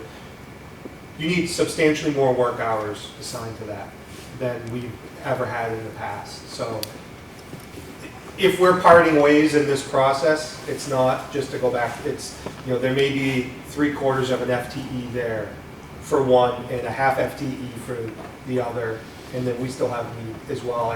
When you separate like that, you lose those efficiencies. So I don't know what it would be, because again, I'm not in on the day-to-day of it, but we know just through the processes that many more staff hours are needed for zoning and health. And we had planned this in September, and like I said, and so, I mean, and I'm not I don't want to get adversarial with anybody, but it was yesterday when we met with the director of the zoning board that very much indicated that did not support. But Kind of that's, torpedoed your plan. Yeah. So you may ask reasonably, like, so why is it we get one person, or we get 3/4, half in one, right? Because that's like almost 3 people. Because if we were separate, fire inspector, zoning officer, health officer, we often would all be at the property at the same time doing the same inspection together, which is why we thought the efficiency was there. Then we all go back and we write our own things about it. And so we thought it was easier to put it into one process. All right, so we're going to move on. Okay.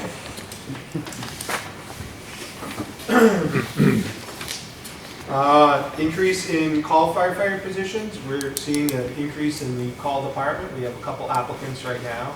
And what we know is that kind of the old school method of having call members just come in for calls, there's not enough proficiency gained there, so they're coming in for more time to ride along with the shifts, to be knowledgeable on all of the fire EMS stuff that we have to do. The job's the same. It doesn't care if you're part-time or full-time, and so that's a large part of the increase there.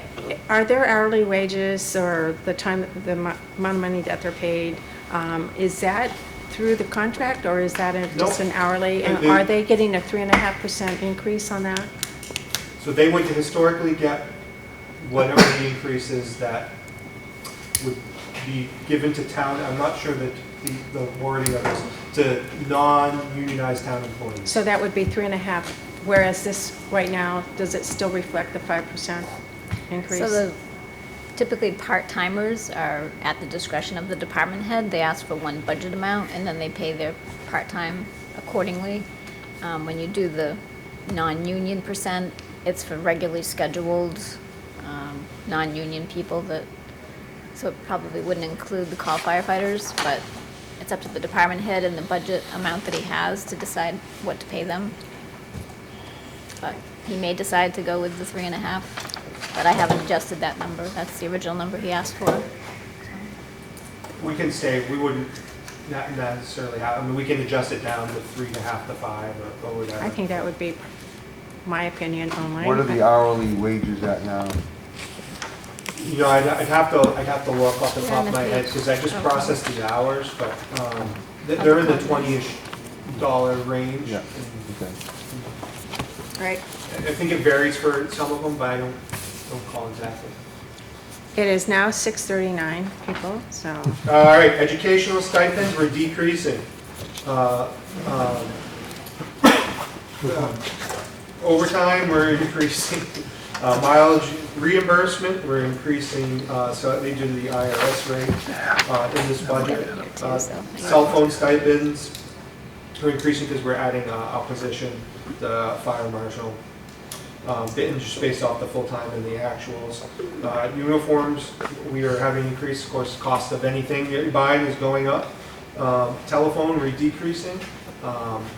We were able to eliminate some services that we felt like maybe were redundant, that we need a redundant capability, and that's good. Data processing, we're having a slight decrease. The state has purchased some of the software that we used to have to purchase, and they give it to every fire department now, so that's a plus. Electricity, heating, fuel, all pretty much the same, based off of the current rates and budgets with whatever the necessary increases are for the contracted amounts.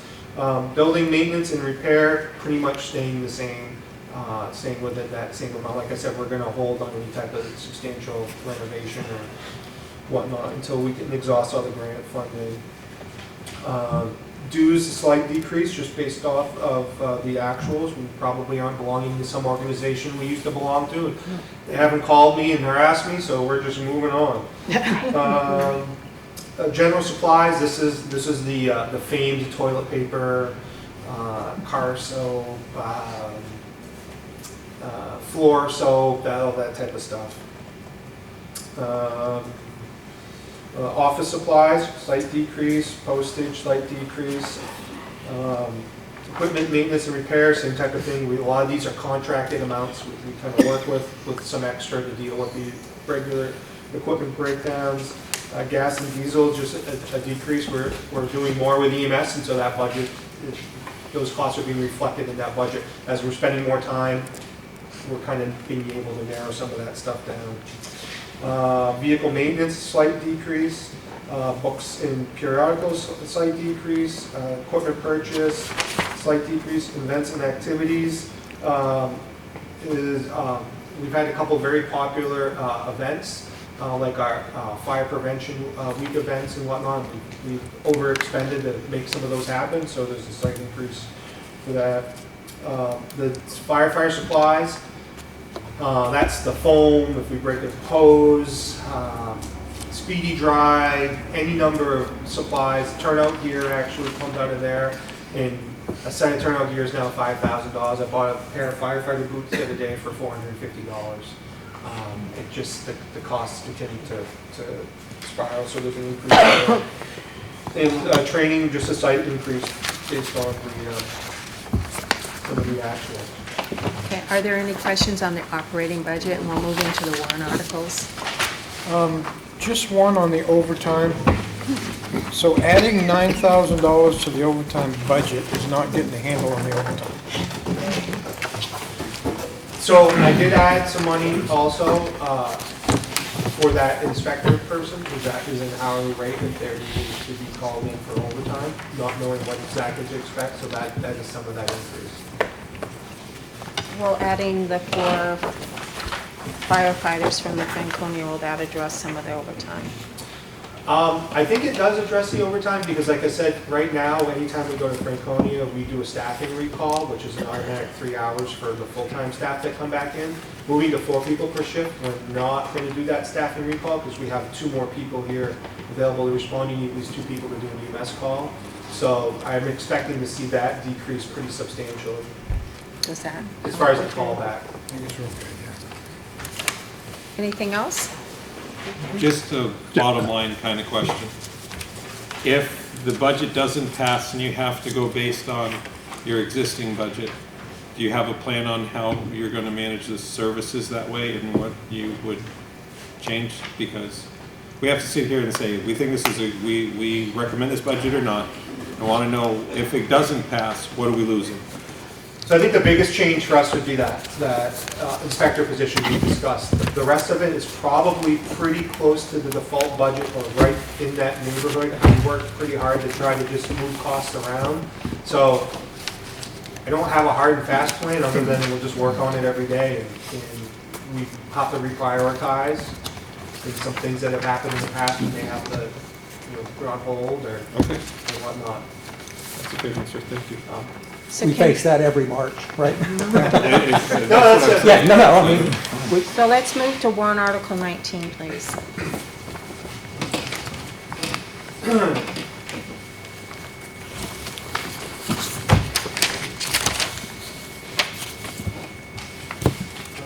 I have Well, you probably have a different one. That's okay. Okay, I might have, my numbers, article numbers may not line up with yours. Yeah, that's This fine. is EMS equipment. This is for an auto pulse device. It's an automated CPR device. Yeah, that's 19. What's that? That's 19. Yeah. All right, I apologize. I guess I must have been working off a document that had a different number. It's $24,000. We've been very fortunate in Littleton that we've had a number of cardiac arrest saves. People that have been, legally we could declare them dead, but when they continue to provide CPR and advanced life support measures, and you're able to revive them and they've been discharged home, that's how we really define it. It's not whether they unfortunately pass away a few days later at the hospital, but that they can get back home and live a meaningful life.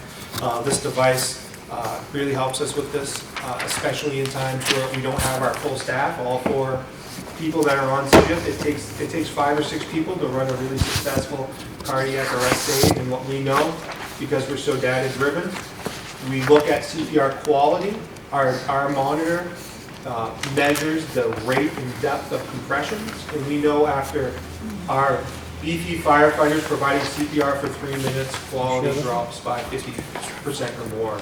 And so we are very on trying to rotate people out, but this machine does that for us in a very consistent manner and leads to better outcomes in that environment. Any questions? and you'll notice on your sheet too, they're highlighted in pink. Well, that's a decision that both you and the board, well, you can make an advisory and the board can. We've just highlighted some that might be able to come from reserves, which would be, they would go out as non-tax increase. Right. I Yeah. was going to ask you about these pink lines Yeah. after we get done with his explanation. Okay, Yeah, okay. Thank you. Yep. Article 21, Vehicle and Equipment Capital Reserve Fund. It's been $50,000. It got raised to $50,000, and we're just continuing with that amount.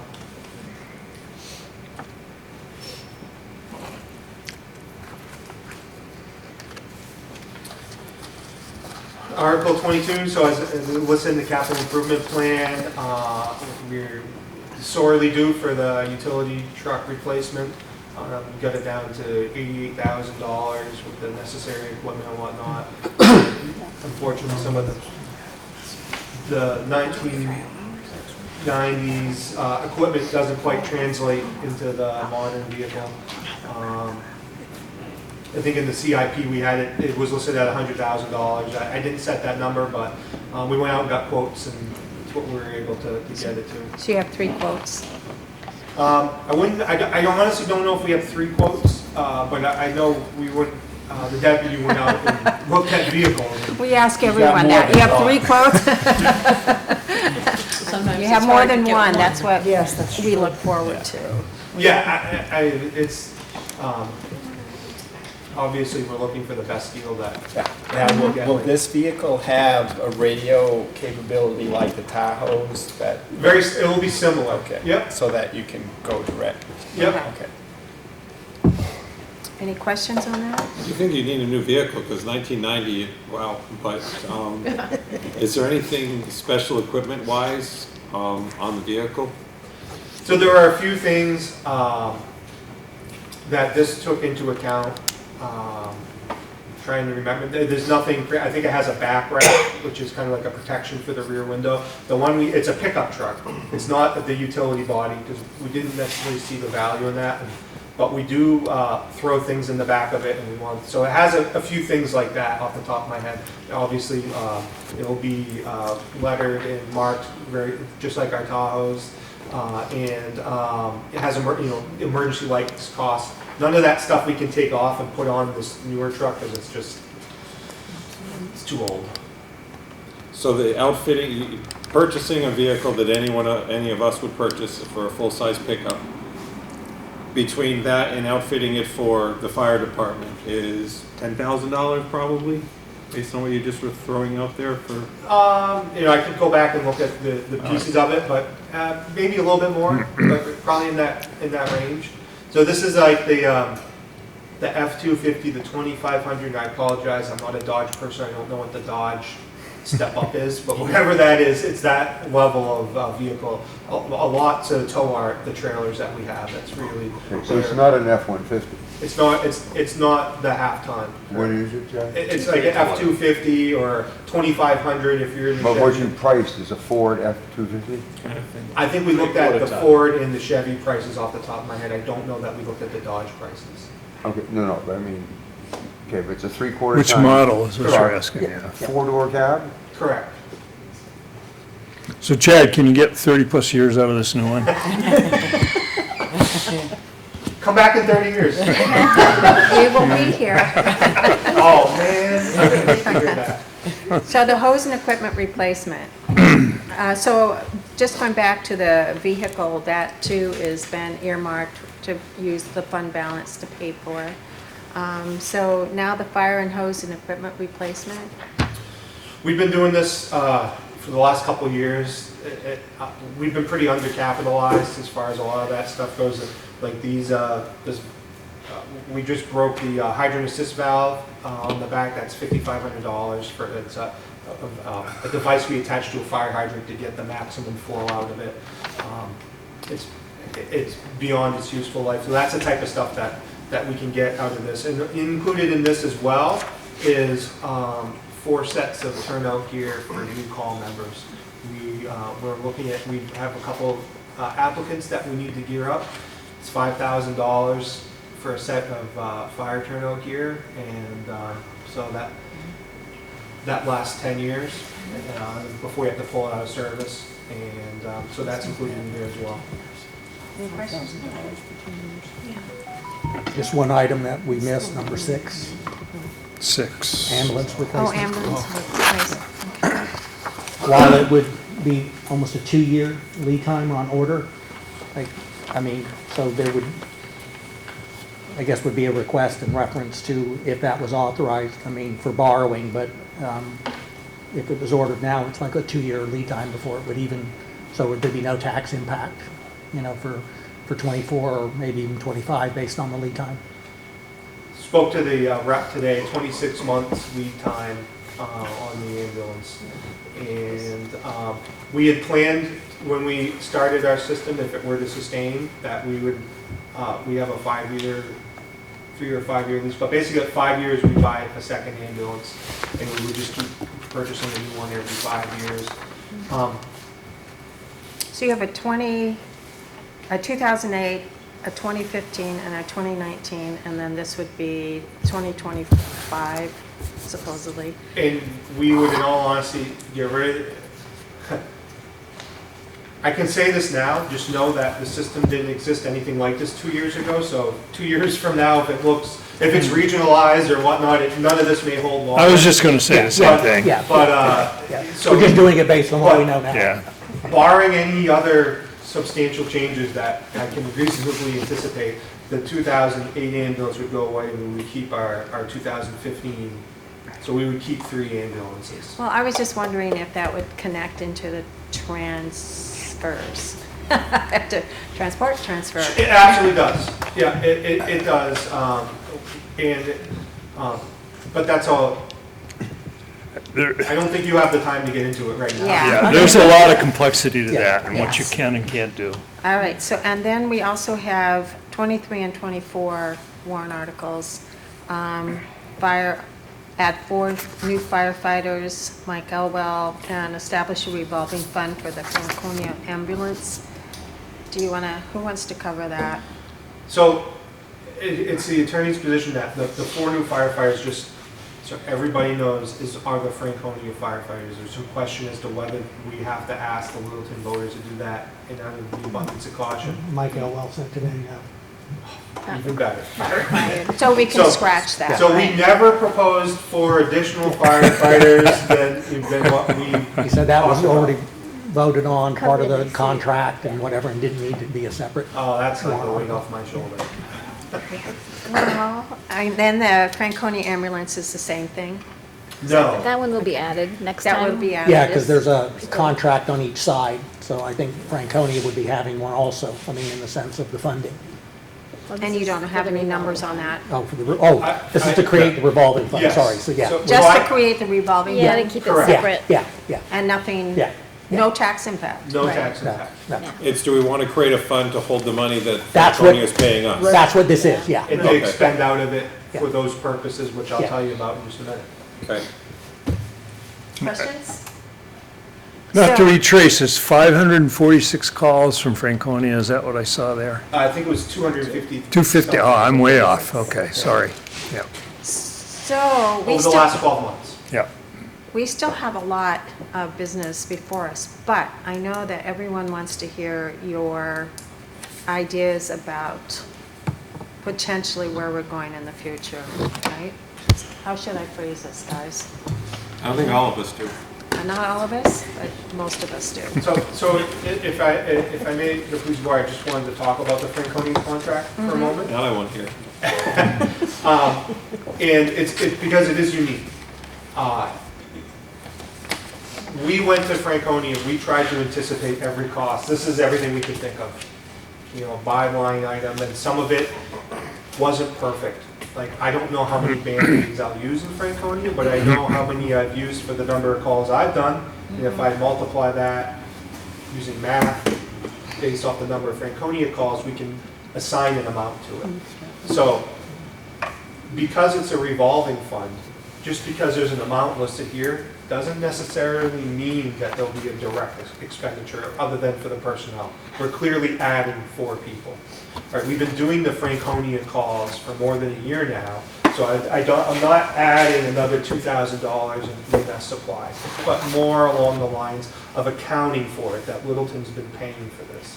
And so when you look at this, you can see a number, and it's important to know like that. That's not necessarily additional spending above and beyond, because there's a few areas that are important to note.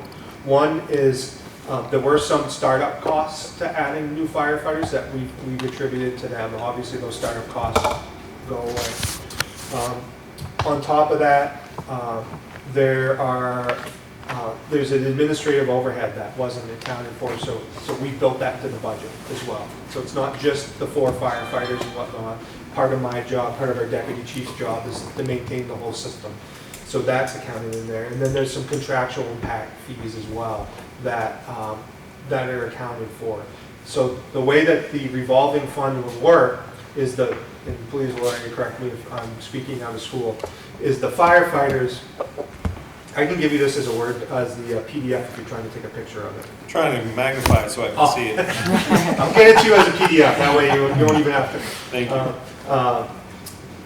The way that it works is the firefighters' salaries, their overtime, their holiday pay, all of that, their benefits, all come under the revolving fund.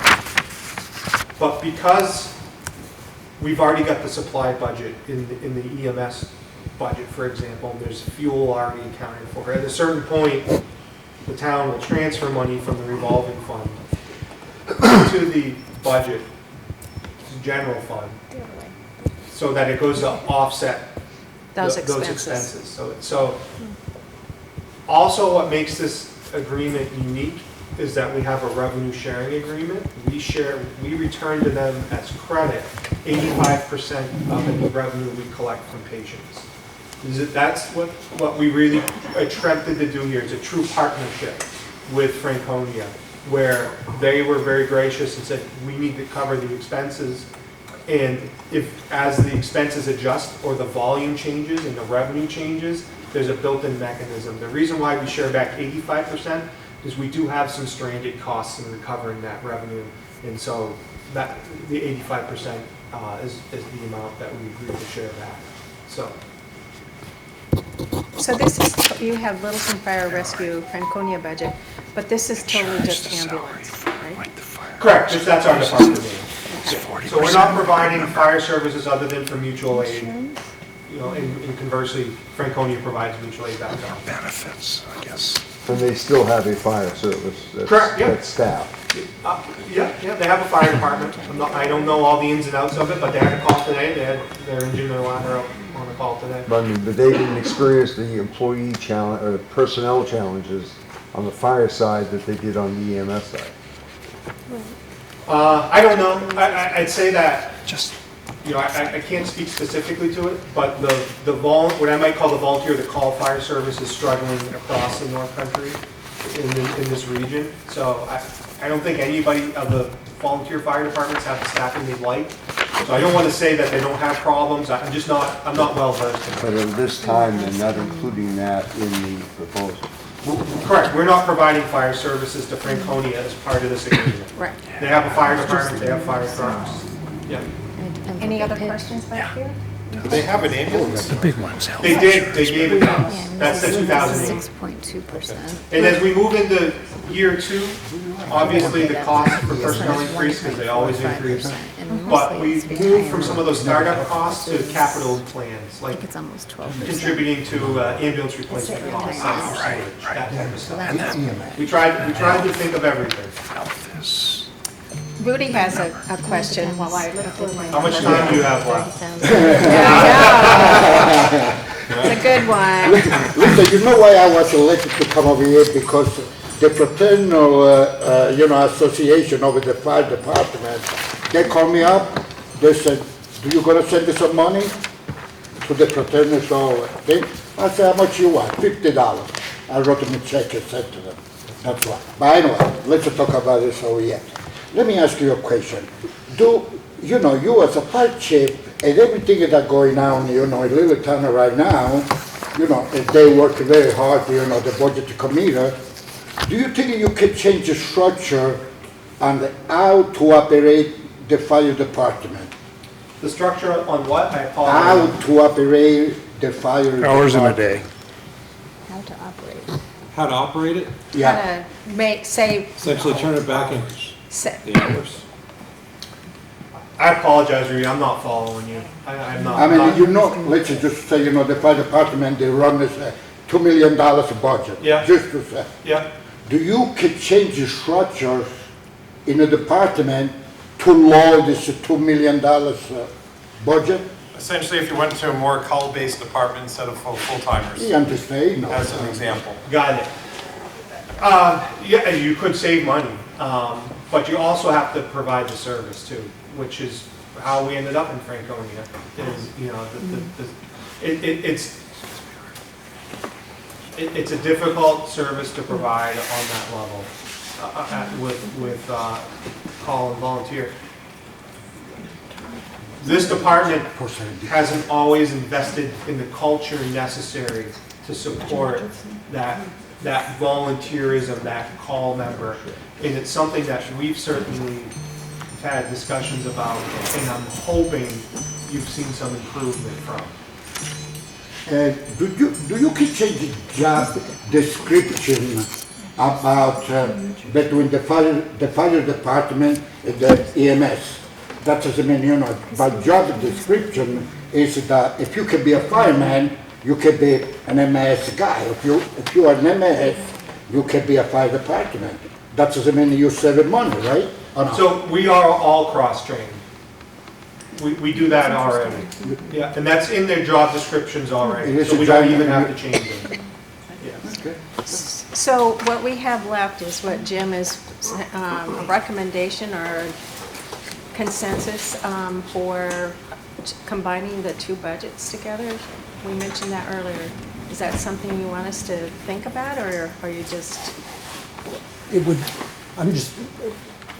would be easier, I think, on you all and the board and us in managing, because I mean, now that you've got a little bit, I think, better comfort, and Steve's right. I mean, you need to get a comfort level on what this ambulance was gonna cost, getting into that, and we're at that point, and I think blending them, you're looking at one line item and then you're comparing two apples to apples instead of trying to look at two pieces of fixing the puzzle. Go ahead. I have a question about the Franconia thing. Okay. Is there a 0.1% chance that it's going to cost the town 1 cent more than what we get from Franconia? Sure. I mean, you know, and I'll just say, in all honesty, you know, do I anticipate it? No. But can I say unequivocally? No. The conversation that the board's had, in my estimation, and the board can certainly speak to it or not, is they truly desired a partnership, and they said, come back if something's not working. And so, if they added a 300 unit... This is the Franconia board. Franconia board. Yeah. If they added a 300 unit nursing home in Franconia, that would drastically change things. Yeah. I'd have to meet the lead tomorrow. We'd have to meet with Franconia. So I don't want to say, you know, that it's impossible, but we've really tried to think of everything. But what you just what I interpreted you to just say is, if we see it going that way, they're open to renegotiation to say, this is costing us more than we expected, so you have to pay us more than we originally agreed to. Is there an exit ramp to change the deal, I guess, is That's maybe another the way to say question. it, yes, thank you. Both ways. You know, Both ways. Yeah. There's notification, it's Yeah. clause. There's notification, yeah. there is an escape clause, but I mean, the board's here, and they can certainly speak to it. That was my takeaway, is that, you know, that they wanted a partnership in this, and they didn't want it to feel like it was just Littleton doing it alone. And I think there was a tremendous, even though the price is very high, there was a tremendous amount of gratitude. But the price isn't very high. Compared to nothing. $600,000? I understand what you're saying That about would that. cost them Well- 1.2 million to do it on their own. Yeah. Which is very high too. I'm not saying, those are both high numbers. I'm not, it's a lot of money. How much does it cost you per employee? I haven't, Well, over $100,000. How many employees do you need to run it? 8. 8. It's 800,000. Do you need a building? Do you need an ambulance or two? They came to the board with a more than $1 million figure to run it themselves. So they're very well, they're I very was well at that there. meeting. Yeah. I'm just saying, the number is big, however you slice it. So Well, the I number guess here we're is big. suggesting that you have good record keeping, you know, just excellent record keeping, just to make sure we're covering our costs. The way I phrased my question is obvious. I'm trying to represent some of the Littleton voters that I'm sure don't want us to be spending money to support Franconia. Yeah. And that's why I'm getting that, going that direction, phrased it as much as I did. It sounds like it's managed that way, and if you do see it going that way, it'll be covered. So you answered my question. That's my concern though. It was my goal to not have to go back to anybody and say, hey, we didn't think of this.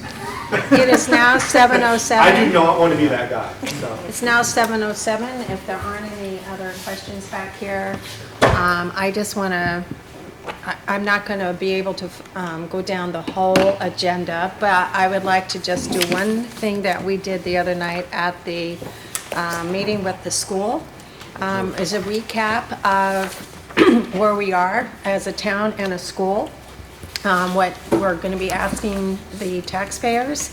And in the spreadsheet that's 1130 that you have here, and you have the pink squares where it denotes the money that's coming out of the fund balance. Is that the total amount that would be coming, or are you still considering other items to come out of the fund balance? No, That's it. That would be it, and if that recommendation was done, it would leave $1.3 million, which is 108,000 more than the minimum that DRA asks. So it would leave the town at $1,302,000. Okay, but it's still, am I reading, I want to know if I'm reading the paper right, the spreadsheet right. So that would still leave us with a $2 tax increase? Okay, so for the budget, or for the Board of Selectmen, we are facing a $2 tax increase, but at the school, we are also facing a $2.27 increase. So part of what happened at the school, and maybe Jim can help me with a definition or how it's figured, maybe not, maybe it isn't in his bailiwick, but they had an increased amount of the adequacy aid that was given to them after the fact, after the March vote. And the taxation, everything was figured, they returned that amount, the increase, which was approximately $700,000. It artificially lowered their tax rate. They also returned over $500,000 from the unexpended fund balance. So basically $1.2 million came off of their, the tax rate, or went back to offset the taxes. So they are way in a hole like what you went down 25 cents, and so we're not only facing the school being over $1 million less, and now having to face a $2.27 increase on the taxes, partly because of the artificially lowering of the tax rate because of the funds that they returned. So we have $2.27 on the school side, and we have $2 on the town side. So I know that Jim is meeting with the superintendent and with Patty, just to kind of get some kind of, look at all these numbers together, but that's too much. The thing that's frustrating, Diane, and definitely not with you, is the fact that when you look at the $2, I mean, that also involves petition articles that don't have anything to do with running the town. Right. So you've got to look and subtract that. So you're looking at a $2 increase, but, and I don't mean this against any group, but Boys and Girl Club and Triton County and Grafton Senior Citizens, I mean, from a day to day, they don't have anything to do with my job in running the town, potholes, police, and fire. So if we wanted to really go through, let's go back and pull out some of these things that have nothing to do with government. If you add up all of those together, how much are they? $2 and, Well, no, it's like 100,000 or something like that for the Yeah. petition warrant. but I'm just, yeah, but Lori gives the cost of what each of those are. And I'm not saying anything against those organizations, but when you're looking at an increase, it's not all based on what we're doing. It's on, But Yeah, what I'm is the tax impact of the organizations you're talking about? they're on that sheet. They're on the They tell you. sheet here. And the total of them is? Yeah, the general fund is an 88 cent increase, which what would be 2024. So The this, rest of it is this $2 and something, that's your transfer station, that's your recreation revolving fund, that's all the petition articles. So the governmental side, in my world, I look at the 88 cents. That's what I deal with. But we need the transfer station. But those are, I mean, but don't ask me to cut. But Jim, those, what is the total cost of all those petition warrant articles on the tax rate? Except minus the Parks and Rec, the Opera hold on. House, Yeah, and all of we'll those, get- which we have traditionally funded all these years, and we're not gonna just throw them out now. Yeah, no, I Yeah. wasn't saying that, but. But I'm just saying, I guess what Dory's I'm running quick. asking is the Board of Selectmen to take a hard look at all this, because we cannot have a $4 increase. Which is 25%, It's isn't it? adding Or close, Parks and Rec 20 and transfer 20-something. station, it's $3.56. It's everything But besides we- general fund. That's been. No, so part we of our subtract history that all the out. time. So you want that out? Yeah, take them out, like they're just standard. The total of all those is about 22 cents. No, he's talking more about the Transfer station? About what? others, the Parks and Rec, the Opera House, the chamber, no, he's talking about the chamber, but he's, Well, yeah, but Jim, when you talk about Boys and Girls Club, and take those out, I mean, you know. Tom, Steve, every penny adds up. I So know, Jim, but on one hand, they're not important, on another, you're saying we overspend and we don't control government spending. I'm I'm saying not on those articles criticizing- is the 22 cents that we pay them to perform the services that they perform. If they didn't perform those, the cost of the town of Littleton in like service would be many times that. That may be fine, but then when you say a $2 increase, though, it's not all general fund. So No, but then you so started that's the- responding about- you've got to separate that. No, yes, Jim, I understand, but when you isolate those just as they are, that 22 cents is not what's breaking the bank. so I'm just saying that my request is going to the Board of Selectmen to take a look at this, because coming together and seeing what both entities is asking and combining, I think all of us around the table are saying we can't afford a $4 increase. So how do we go about addressing this? And I'm not casting stones at anyone, it's just, it is Well, from what it reality. is. The reality of it. And I know that, Jim, when we come to setting the tax rate next year in October, we will have approximately $500,000 that we, unexpended fund balance. It has been the tradition. And the school is about the same. They have about $500,000. This year, they had the $700,000 because of Well, we'll the, start off the year with $1.3 million, not counting what we add to it if we go in under budget. So you could end up with $1.8 million, $1.9 million. well, that's what I mean, the 500,000 over the $1.3 million, which would go back to offset. Yeah. So potentially, we have over $1 million between both entities to offset the tax rate. 500 from the school, 500 from, that has been the traditional pattern that we have seen year after year after year. Does that mean it's gonna happen? I don't know. I mean, things come up, right? But $1 million, so that, when we go back and we look at 727, so that would be $1, what, 30, $1.40? What's the $1 million going back to with 727? Yeah. So we have $1.30 potentially coming off of the $4. Are we all ready to ask the taxpayers for that increase? I mean, explaining to them that next October, we more than likely would have $1 million to offset, to go back to lowering the tax rate. But still, we don't know. So we have some work to do, and the reason why I'm bringing it up tonight, because we still have another meeting with the school, and this doesn't even include if they're gonna bring a school building, right?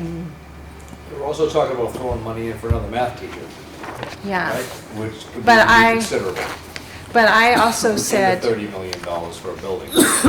and I also said to them, if you are going to, you need to focus, I sent an email to the superintendent and said, if you're going to focus on the math instruction in this school, you need to also consider cuts in order to support that. I have already put that out there. So anyhow, I'm just saying we have a lot to do because next Thursday is when we go through all these warrant articles. And I just wanted to bring it up so I could share the joy with Harry and Linda and Roger Why on the wait to be challenge. unhappy, right? Yeah, Let's why be should we unhappy be the now. only ones that are like No, having a heart attack? I think the bottom line is we're still all one town, even though we have these entities of select board and school board, and we got different needs in all of those. Yeah, the taxpayer itself can't afford a 20-something% increase either. So anyways, I will take a motion for adjournment and we'll, Motion to adjourn. to adjourn, yeah. Do you want to say something? I was just, I know it's a little off, but I was just gonna bring up that issue we discussed a while back about the added money from DPW and the Parks and Recs workers. Do you want to Yeah, discuss that if I'm tonight? just- yeah. Okay, sorry. If you don't, Take it hold on, back. that's where we added the 42,250, where Doug got pricing. I sat down with the Parks and Recs employees and I asked them, give me a list of what you will be able to do that you're not doing now. They weren't able to do that. So if they can't give me a list of what duties aren't getting done for Parks and Rec, then I don't see a problem in terms of there. So I'm gonna get with Lori and figure out if they do 1 day a week on the town business, what does that come to based on their salaries or what have you? And so that'll be less than 42,250, so I'm probably gonna be able to lower that number. We won't have to contract out, and hypothetically, the board, if they agreed with that, we'd add X numbers of dollars to the Parks and Rec saying, hey, we're covering these guys working on town business on Fridays, without contracting it out and without using an outside service. All right. Okay? Like the sound of that. Motion. Motion to adjourn. Second? Second. Okay. Meeting, thank Just you. in time to run out of heat. If anybody has any questions,